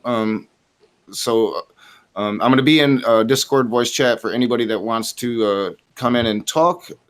I've been linking the Discord. I'll link it again, but please continue. Get back on topic or stay on this one. I am very interested in this conversation, Kathy. I want to have it one-on-one because I think that there is science, especially when it comes to mushrooms, that they help dementia. And I think that, mindsets are being changed about some hallucinogenics. And I can't quite recite the guy's name, but there's this one guy that I've actually done studied most of his research. So I think that we'd have a very interesting conversation.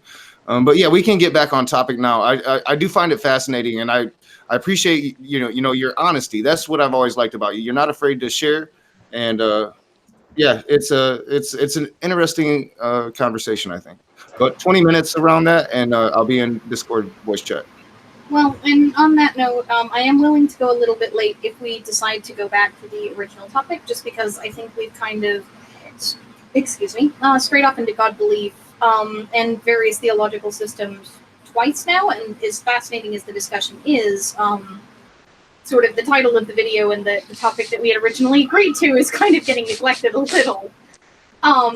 So I do actually want to try to get back to one of the original questions that I asked, which was about the utility and specifically about how the community can better respond to these sorts of allegations, whether it's, a polytheist claiming something antithetical to the monotheistic religions, or even in the case of a person who considers themselves a Christian, but like hoards some unorthodox beliefs, espousing these things, there's sort of two things that you get accused of generally: God hatred and devil worship.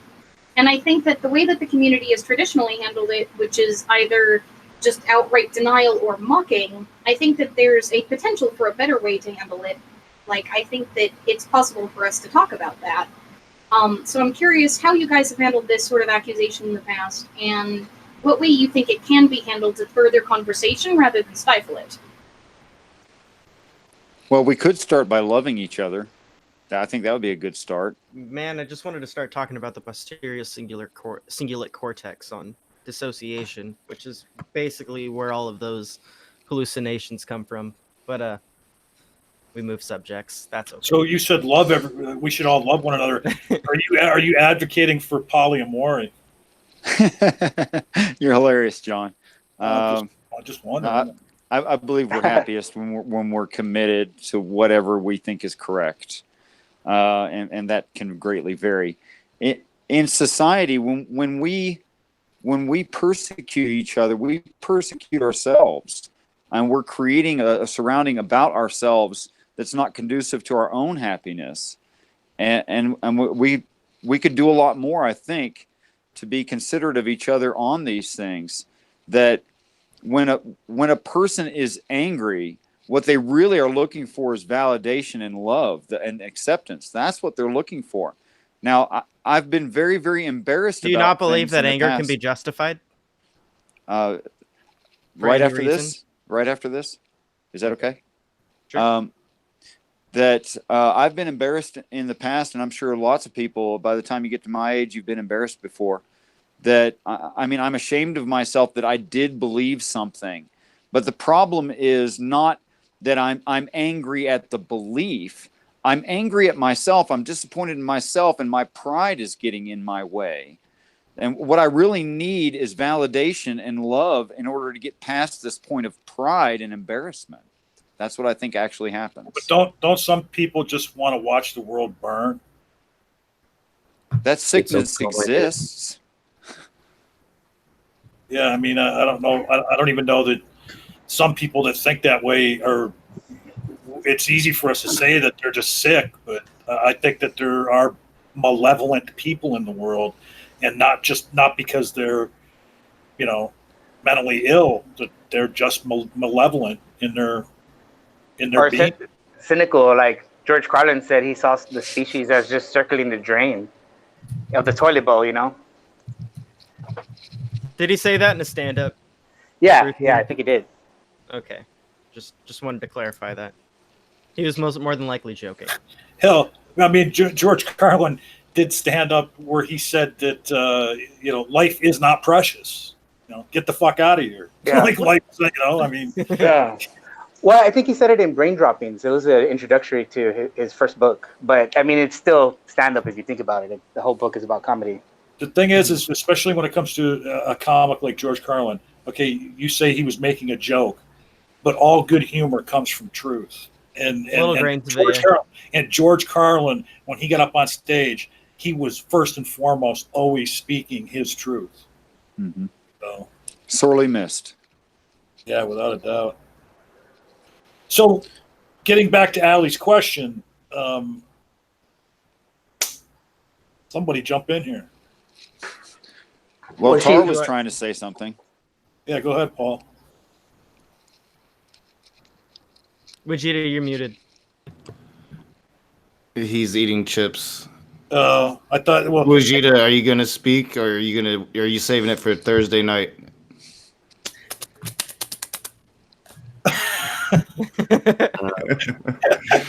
I think he's thinking of the booty.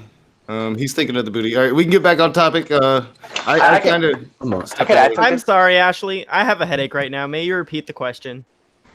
The question I had was, if you've ever had this accusation lobbed at you in the past, either of God hatred or devil worship or something along those lines, how did you handle it, and how do you think it's possible for the community to handle it in a way that promotes conversation rather than shuts it down?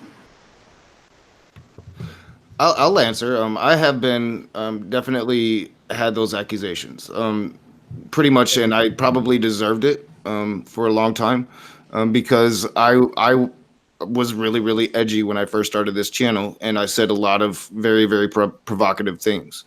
So I handled it by my policy with what I consider to be trolls or people coming at me really, really aggressively and making accusations like that is to really troll them back. And my answers are generally unpredictable and designed to be hurtful because to me they're ridiculous questions. Yeah, and that's why I wanted to have this conversation tonight, because I truly just don't think I can sit here and say I hate Yahweh and say that I don't think it exists at the same time. I can't hate the idea of Yahweh, and I can hate the effects that some human beings are able to interpret or whatever. They have a Bible that they read a certain way and make them act a certain way.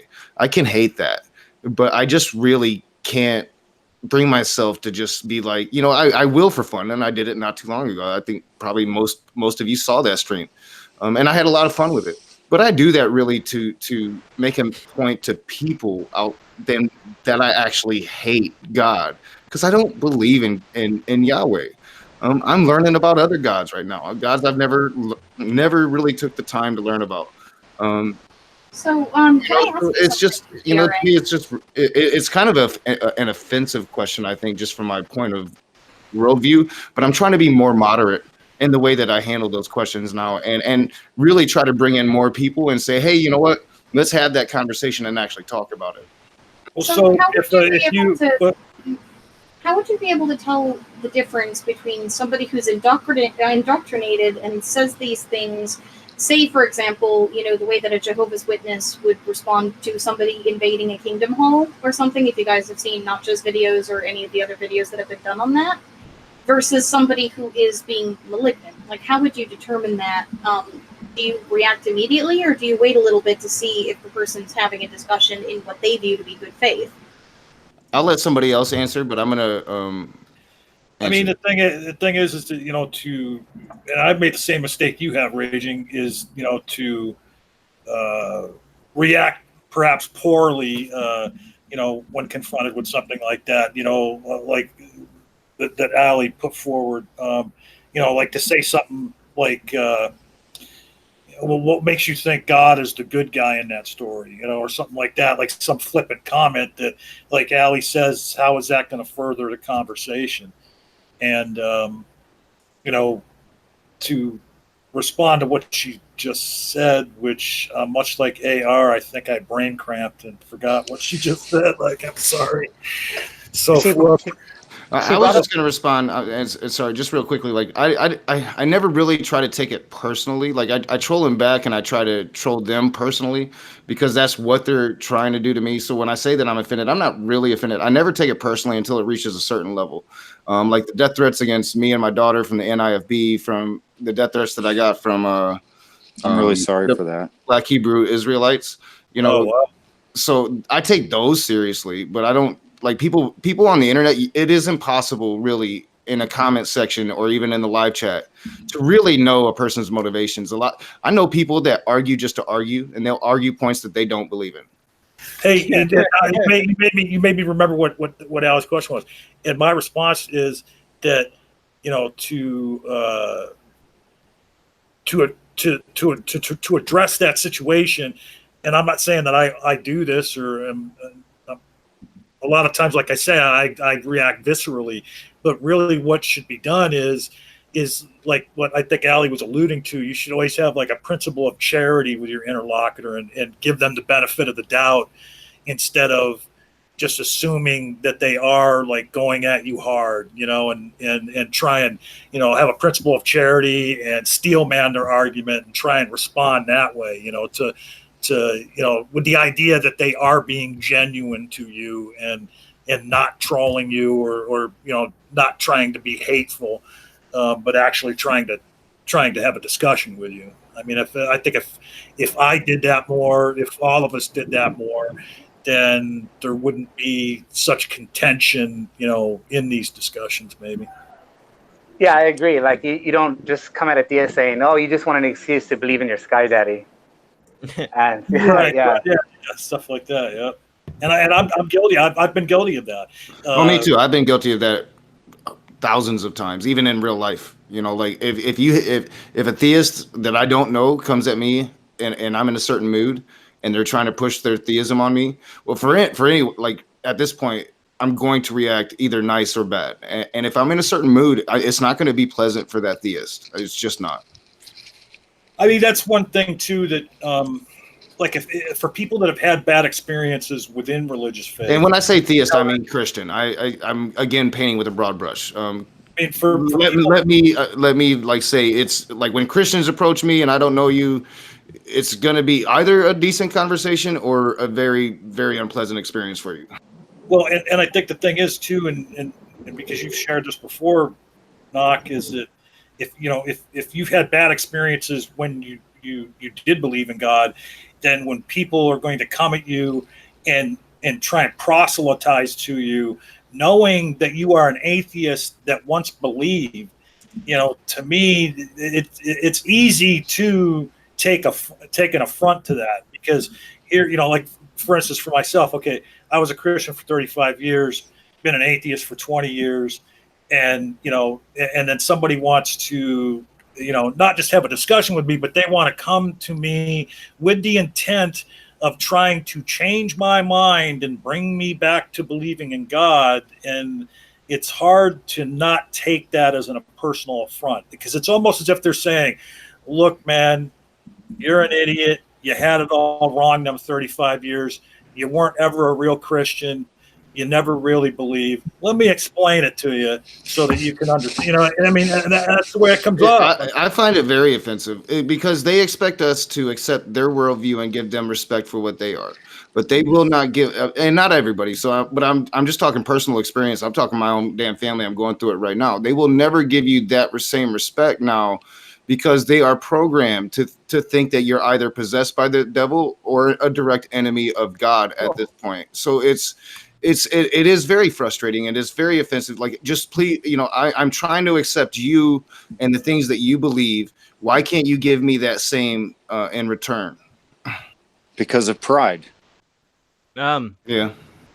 So when it comes to the accusation of like devil worship, invoking a conversation with these individuals is difficult. Oftentimes, they are so indoctrinated they can't accept that someone could lack a belief in God. The trick would be to convince them that there are different points of view people can take, and of course, it would do some good to try and convince them of that.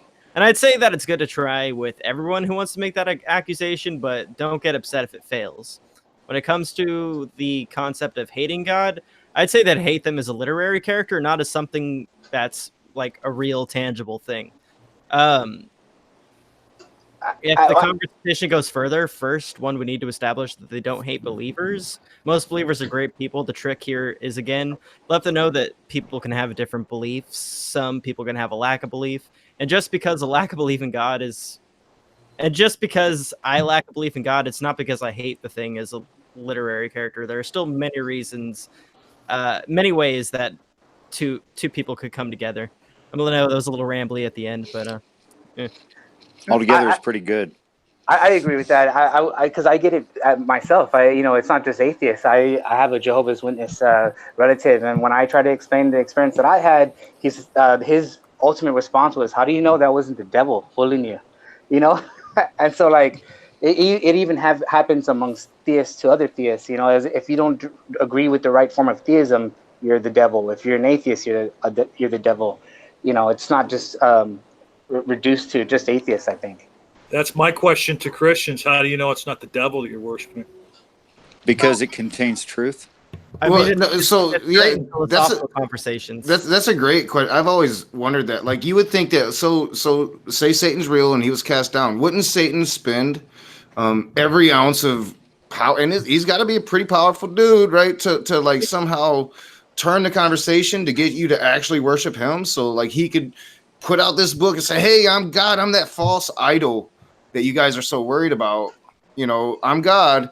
And you're actually worshiping the bad dude, and Satan is the good dude that was in the garden saying, "Hey, eat that fruit, become human, and learn." Exactly. He gave us the gift of knowledge. Like, from a literary perspective, he's like the good person. Well, right. Satan,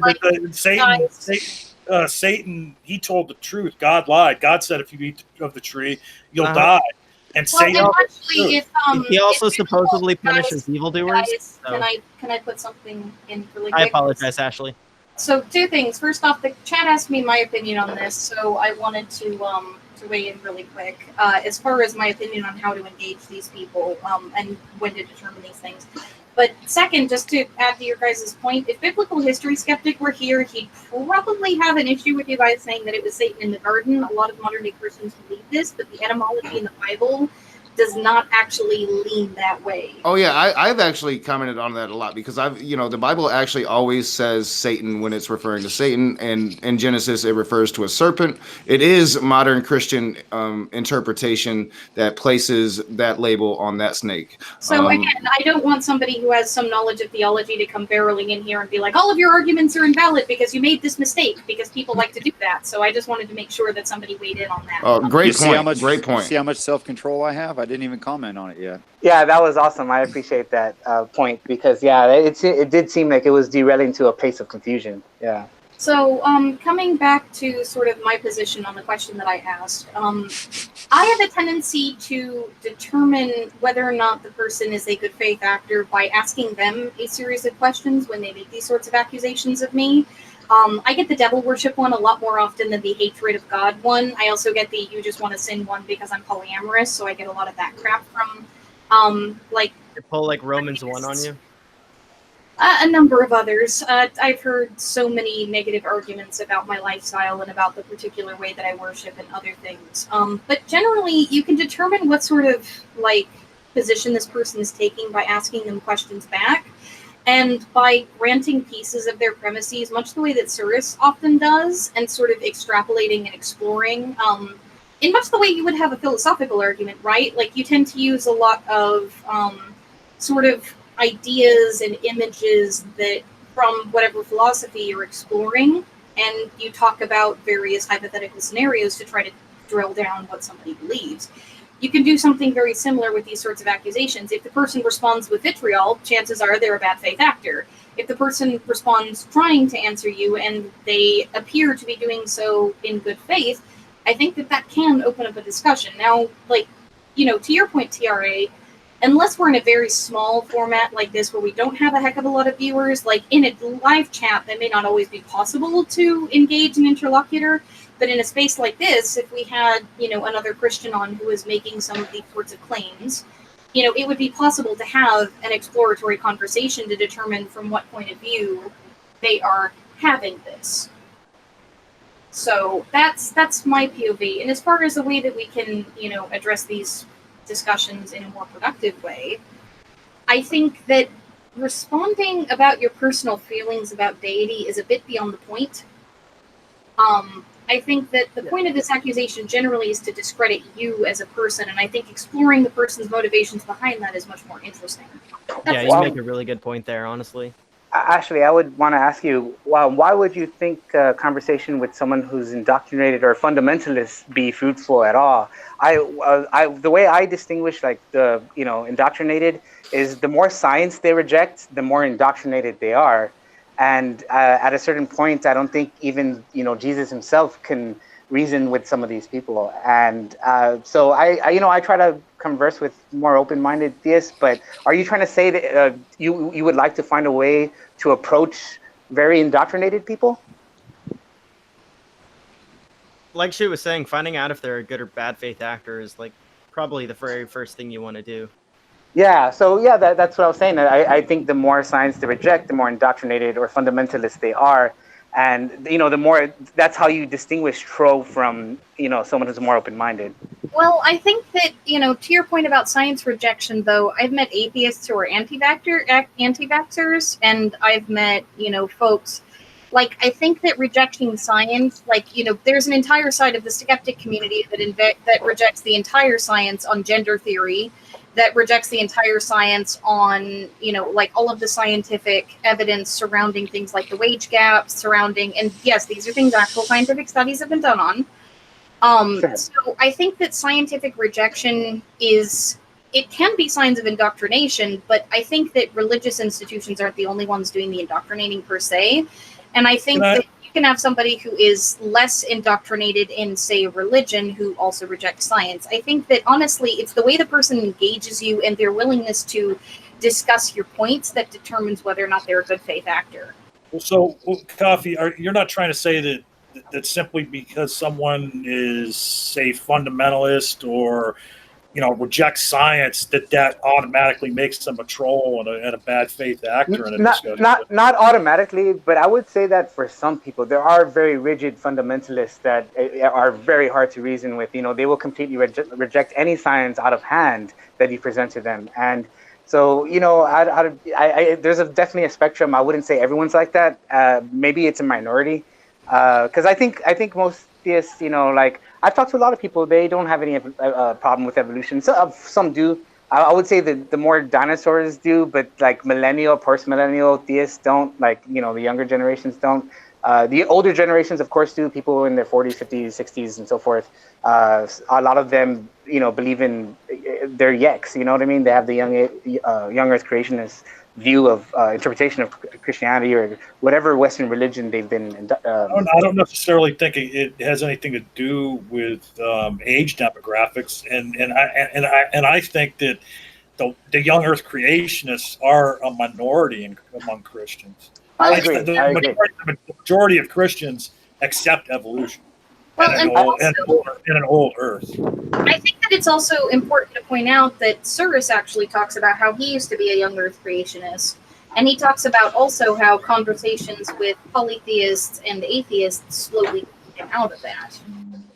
That if those conversations hadn't happened, that he might not have been one of those. Like, he might not have been able. Yeah, that's why I'm so mystified by why Aaron Ra and R.J. Downard are so obsessed with battling young Earth creationists when they're such a minority. Like, what's the point of that? Why waste your time? Well, no, because you want to bring people out of bad thinking. And like you mentioned Steve McRae earlier, he has, through argumentation and debating, he has directly brought a couple people out of believing young Earth creationism by debating them over time in different forums and explaining it to them. And you want to bring them out of ignorance, basically, whether they still believe in. Even though like it's a minority, we got to remember that there's people in like political office that are still trying to like put this like sort of anti-evolution, like young Earth creationism teaching in schools. Wasn't there a bill just passed in Alabama to put like Bible classes back into elementary schools? Some of the different state. Here's the thing. This is what I've always said about now. As far as the young Earth creationism, I never heard about that. Them wanting to teach that specific part of it in school, but I know that I've heard a lot where theists want to have the idea of creation taught in school if evolution is being taught, and I've never had a problem with that. Because the fact of it is the way I envision, because there wouldn't be anything to say except I envision that one day after studying evolution for a whole semester or term, the teacher would get up in front of the class and he would say, "Oh, and by the way, a God may have also created everything." End of class. I mean, what else would you say? I mean, like. Also, I don't think I had a geology teacher that did the same thing for young Earth creationism actually in college, by the way. I'm not too sure politicians are like go into details about their theism. Like they may say they believe in God for political gain, but I think Richard Dawkins mentioned one time that he met a real physicist out of Cambridge, I think, that who his math worked out right. He amongst his colleagues he expressed that he believed in the Big Bang and so forth, but in private he was a young Earth creationist, and he admitted it to Dawkins. And so Dawkins was like, professionally he wouldn't display that, but privately he would. And I wonder if, politicians are like, they may be like that too. Well, there's also a number of voters in this country that are one-issue voters, right? Like, if the person is for abortion, then they'll never vote for them, that sort of thing. We do have a certain amount of hegemony in the electoral races, particularly relating to the fact that almost every politician has to pay some variation on lip service to Christianity in order to even be considered in the running, especially for higher office. Some people even say like just like going off of what you said about one issue voters, Like a lot of Republicans voted for Trump just because they thought that he might pull back restrictions that were instilled through Roe v. Wade. There's a point that Matt often brings up on the show that he says he would like to see religion to end. Not necessarily that he would like to outlaw it, that he Hey, would force people to. None of us are that person, though. Sure, that's true. But what I find interesting is like, how does he plan that to work? Does he want a worldwide atheism I where don't know. everyone? It seems gets more along? like a non sequitur, not. Like I agree that that's not feasible. Apparently, but that's what he I thinks. didn't say anything about feasibility. I was talking about it being irrelevant to the conversation. Well, the reason I mention it is because I've always thought about, well, what would be alternatives to this? Because Ashley is talking about kind of like a harmonious way we can all develop a dialogue towards this, being atheists, antheists, and agnostics and so forth. And that's kind of the point I was getting at. Well, what would be the alternative to that? There was a atheist in question is willing to have a dialogue. That is, that was a caveat I did apply. Yeah. There was a comedian, I think his name is Veer Das. He said, the reason why religion's irrelevant today is because it hasn't evolved. We're all about iPhones now. He says, if you want to evolve religion, give it to the company Apple. So that we have Christianity 5.0 and Islam 5S, and we'll evolve religion, and perhaps that will develop more harmony amongst people. But I mean, of course, this is another comedian. I mean, I definitely think that maybe Abrahamics, or at least maybe Islam and Christianity should merge, or maybe at least Islam should learn from Christianity and kind of tamper down with some of the extremism. But yeah, I don't know. I don't know. It's complicated. But I've been up in the chat, so I'm trying to get back in the conversation, and I just bulged in and don't really know what we're talking about. So I'll let you guys do it. All right. I'm for what it's worth, I'm willing to let it go on for another 20 minutes. That way we still have some time to be Discord. But I'm actually kind of curious what Richard's weigh in on this is. Yeah. He's gotten to speak a while, and Definitely. like we've kind of had a back and forth going on. So I'm curious what his perspective is as the other theist in the room, though albeit a bit different than mine. Thank you. I'd love to. I think that I don't know all things. And I think that when I assume that I'm an adult on a universal scale, I'm probably inaccurate. And I think that we could all use a lot less personal pride and a lot more, a lot more humility. That when we say things like, we understand something, well, that's compared to the animals on this planet, or children, or people who are handicapped or something, people who are uneducated in that particular topic. But I don't think that holds accurately to a larger scale. And I think that's a pride problem, that we're looking at ourselves as, yeah, we're the coolest thing here. I'm just not impressed.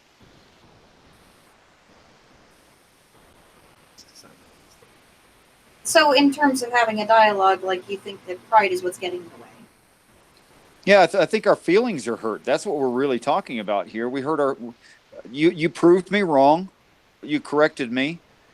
Say I was a Christian, and you helped bring me out of Christianity. Well, now I'm ashamed of myself that I was ever a Christian. And I think that's what's stuck in our craw. Not that we're mad at God. I think that's ridiculous. That I can't be mad at something that I think doesn't exist. I mean, you guys talked about characters and books and stuff, and that's all valid. I'm not saying it's not valid. But, in reality and cognitively and constantly, I can't be angry at something that I think doesn't exist. So I think what's really going on here is we're just really proud of ourselves, and we're embarrassed. The deconversion process can be hard on a lot of people for a number of reasons. Do you think that some of that animosity is in part because of the frequency of these accusations, the way that, like, we and others were, say, because I think all of us here, to one degree or another, were former Christians, right? Like, all of us at one point believed. I know that TRA was. I know AR was. I think I never was. Okay. So I know that all of us here, but Richard, were at one point, like, indoctrinated to some degree within Christianity. Do you think some of that resentment comes from knowing that we used to act that way, and from where we came from, or do you think that it's frustration from how often these accusations are slung at us? Because I know for me, when I react negatively, a lot of the time it's frustration because I've heard the same argument 1,000 times and I'm fed up with debunking it. Right. No, that totally And makes that's sense. a pride thing. I think that that's more of an exhaustion thing. You know what I mean? There's only so many times you can tell somebody, no, I don't hate your God. I just don't think he's, I don't think that if the Bible's true, he's a very nice person. Right, but you're the exception to the question in saying that you're not hateful of this false character. So yes, this doesn't apply to you. I totally agree. And you wouldn't react in that same way. And I would assess that you don't have that same issue that typically a person would. Of course, we're speaking in great generalities about a group that doesn't actually exist. We're speaking in great generalities about an average, and there is no average person. Although, I mean, it works in topic just the same. Well, when I'm talking, I guess, to the group, I'm asking individually, like, if you think some of your reaction is, like, your, I guess, like, the remnant Christianity, or if you think that it's a frustration from how often this is slung at you, or some combination of the two. Well, I don't know. I don't really have any animosity towards, like... Okay. You didn't like that sentence. All right. Yeah. Sorry. It's right. It's like a delay. That's usually why people, like, speak over each other. Yeah, But, no, I know. That's just what I would say. I'm just kidding around. Yeah, I mean, sure, it gets annoying hearing like the same arguments over and over, but I don't think I have any animosity towards like believers. The only time I ever have any animosity is if they're like preaching hate, just like the NIFB does, or people like Block, or yeah, that's me, and that's why I say AR. I can't hate a God I don't believe in, but I can damn sure dislike what I see some of that God's followers do. And I think anybody should agree. I think Christians should agree with that, personally. Yeah, the thing I was going to say a minute ago is just that, I mean, atheists and, non-believers are a growing population, but let's face it, we're still a minority. And the fact is we're surrounded by people that believe in God in one form or another. So that's why, we seemingly get so much blowback, or like what Ali said about hearing the same arguments over and over again, because there are so many theists out there compared to non-believers. I have to agree with Ali that there's a great turnoff in someone trying to jam something down your throat all the time, and in our society, I mean, that is just a constant thing, and truly I'm offended by it, and I'm a believer. Richard, would you consider yourself spiritual but not religious? Well, that's I think that's too long of a conversation for right now. Thank you. Well, no, the reason I mentioned that is because John mentioned that atheists are a minority, and a lot of these statistics come out of like the Pew Research, and they did a very recent interesting study on the spiritual but not religious. It turns out this is another fast growing population too. A lot of people are not identifying with religion anymore, but they retain the spirituality. They're not necessarily going to atheism or agnosticism, but nevertheless, they're in this kind of limbo. Well, Cafe, I know that you didn't do this, and I did it, and Tar allowed it, and I wanted to recognize him that he was trying to say something. He let me run over him out of kindness. I apologize. And I thank you. Tar, you were trying to say something, if you remember what that was. Yeah, I think what I was trying to get at is probably the reason why these like accusations of like hating God or like devil worship are lobbed at like atheists and pagans alike is because, one, you still have a lot of pastors out there that'll demonize these two groups, and there's still a lot of misconceptions that exist surrounding the two like ideologies, like especially with pagans. Like there's nothing within like various like pagan beliefs that have anything to do with devil worship.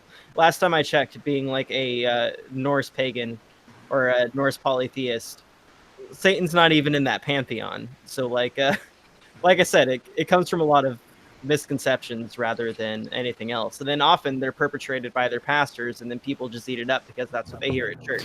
Yeah, not every religion has like a antagonist. I can't really remember any antagonist figure when I was doing my Native American spirituality thing. We had Wankantaka, we had the the ancestors. There were some tribes that like believed in like skin changers and shit like that, but um, I can't really think of a bad character. Maybe if I really looked back at it, because it's been so long since I've actually looked at the religion. I've always planned to really look at the religion again, and I just haven't done it yet. They didn't have Maybe I'd find something. I just can't think of anything offhand. You know, they didn't have a character that fit like the Satan archetype. no, Not, like, not at all. Yeah, the protagonist antagonist dichotomy found in Christianity is actually relatively rare as far as world religions go. There's a number of them that have it, but it's not a majority of. I mean, I could be wrong. Like some tribes might have. I usually go based on the universal tribe, and I just on the universal religion, and I don't remember having one. But maybe I hadn't gotten to that point in my training either, because I got punked out for being a white dude fairly early. Well, I didn't have any of that when I was receiving my training, but it was a totally different system than yours. Yeah. And Hey, Millennium Knock. Polytheism doesn't really have that either. Hey, Knock, how about Kokopelli or the Striped Trickster? Yeah, Actually, see, they have there's actually quite a few. they have legends, but it's not anything like when I think of Satan, I'm thinking of pretty much just a bad version of God. I've had this discussion recently with one of the first discussions I had in my Discord server was with this one guy who's gotten in trouble in the chat tonight, and it was basically. I don't know. Like I've lost my train of thought because I mentioned this one guy and I can't fucking remember what we were talking about. But it was this. You were talking about like a antagonist and what you think of when you think of Satan. Yeah, Like, yeah. Like I'm not oh yeah. finding that Okay, in your- okay. in your, All right. Thank like, you. Waka-tonka. Thank you, Ashley. Yeah, like we didn't have that other version of God that was evil. I mean, if you think of Satan, Satan was the perfect angel. He was God's most powerful angel, right above Michael. You know, and Michael took that role, I believe, when Satan. I mean, all of those old stories. Like Satan is some Christians. Oh, we're getting some feedback. Yeah, good. Some That Christians sounded like actually a motorcycle. believe that Satan is working all of our minds right now with his demons. This one guy is one of those people, you know, and it's just not. We didn't have that, you know, that ultimate bad guy. Yeah, tribes had their legends, and those legends I'm going to be talking about as we go through the Raging Atheist, but they never had that Satan figure. Black Wolf, White Wolf. In my studies of shamanism, I've recognized as that as well, that it's all attributed to one source. There is no division, and you know, to create like a bad god, or you know, the yin to the yang of that good god. I recognize that too, and even some of the stories I've read of some of the you know, of course, Native Americans are heavily associated with psychedelics, and some of the before you mentioned peyote. Yes, they are. You mentioned peyote. Before peyote, and they were using mescal beans, which they're not. That's not a psychedelic; it's a poison. So they're basically inducing a near-death experience with a poison. I've done mescaline like 4 or 5 times. Well, no, I'm not talking about mescaline. The mescal beans in Texas are they're misconceived as mescaline because of the name, but they're not mescaline. I've used mescaline in Native American ceremony. Yeah. Well, what I'm talking about is a very it's strychnine. It's a very powerful poison, and 3 to 4 of these beans could kill you.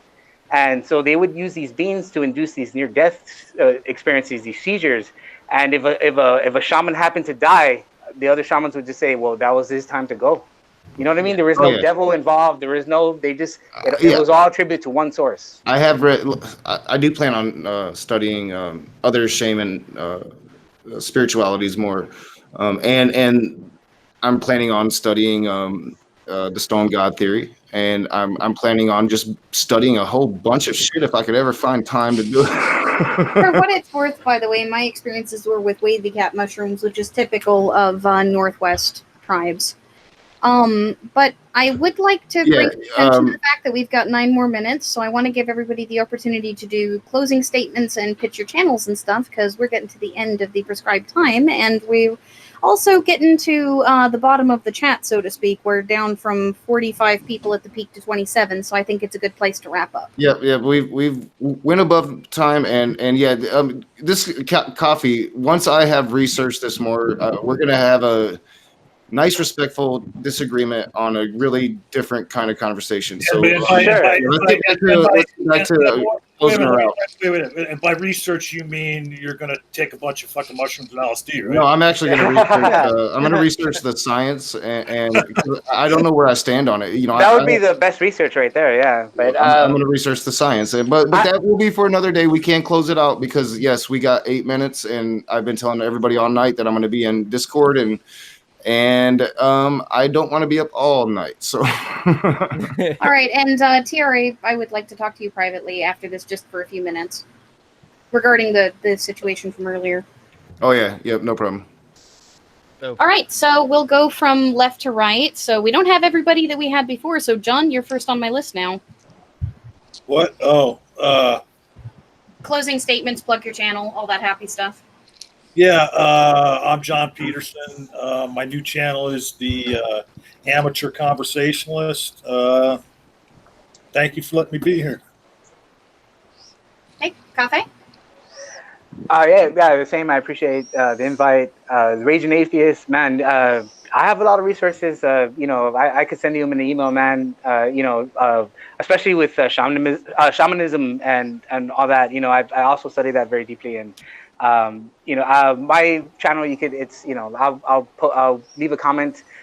People go to it. I just have calls into the ACA, Talk to Heathen, the Atheist Experience, Truth Wanted, stuff like that. But I plan to do stuff later on. Oh, real quick, I'm sorry, I forgot to mention I'm on the Great Debate Community channel on Saturday nights too. Do you run that channel? Pretty much him and Nick Suter does. All right, Richard's turn. I want to say again that I love you all, and thank you so much for letting me on the show.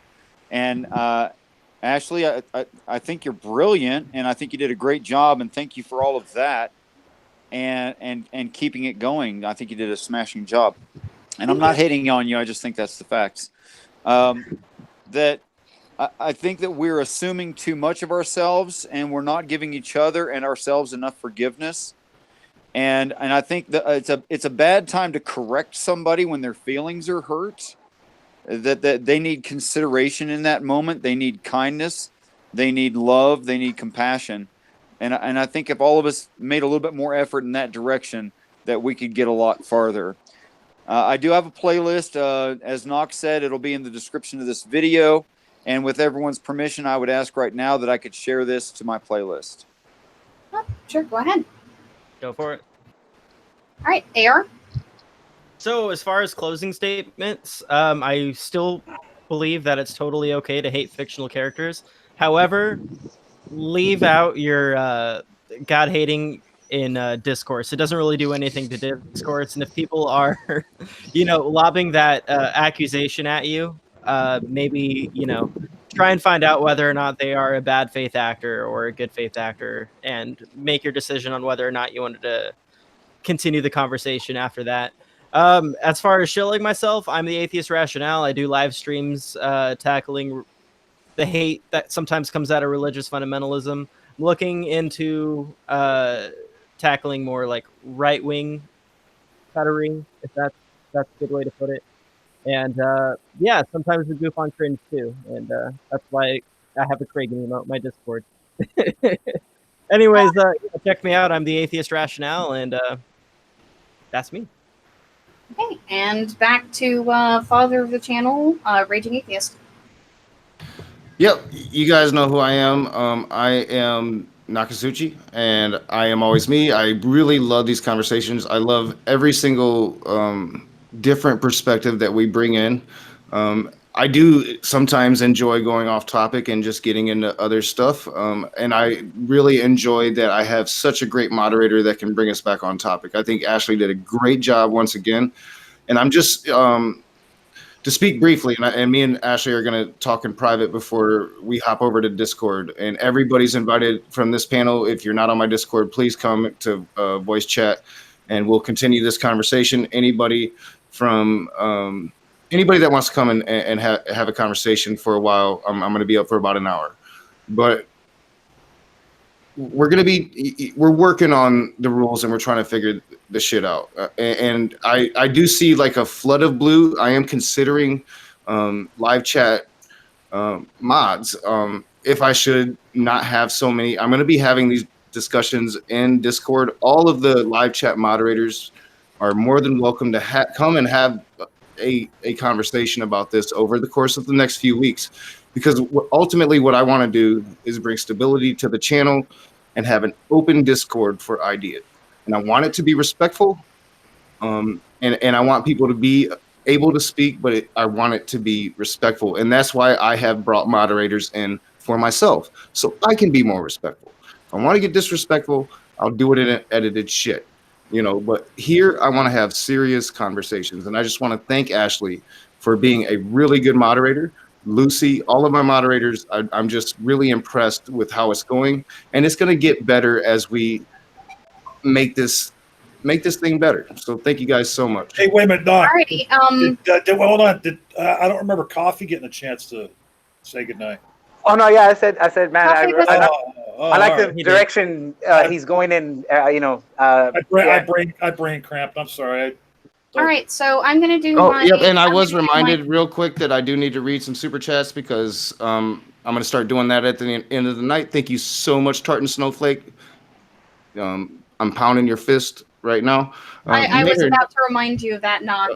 Thank you so much, Ashley. My own closing statements, because I wanted to plug Collective View again, just because it's kind of the even though I didn't initially want to plug it, one of our collaborators did. So we're at the point where I guess I kind of have to do promo.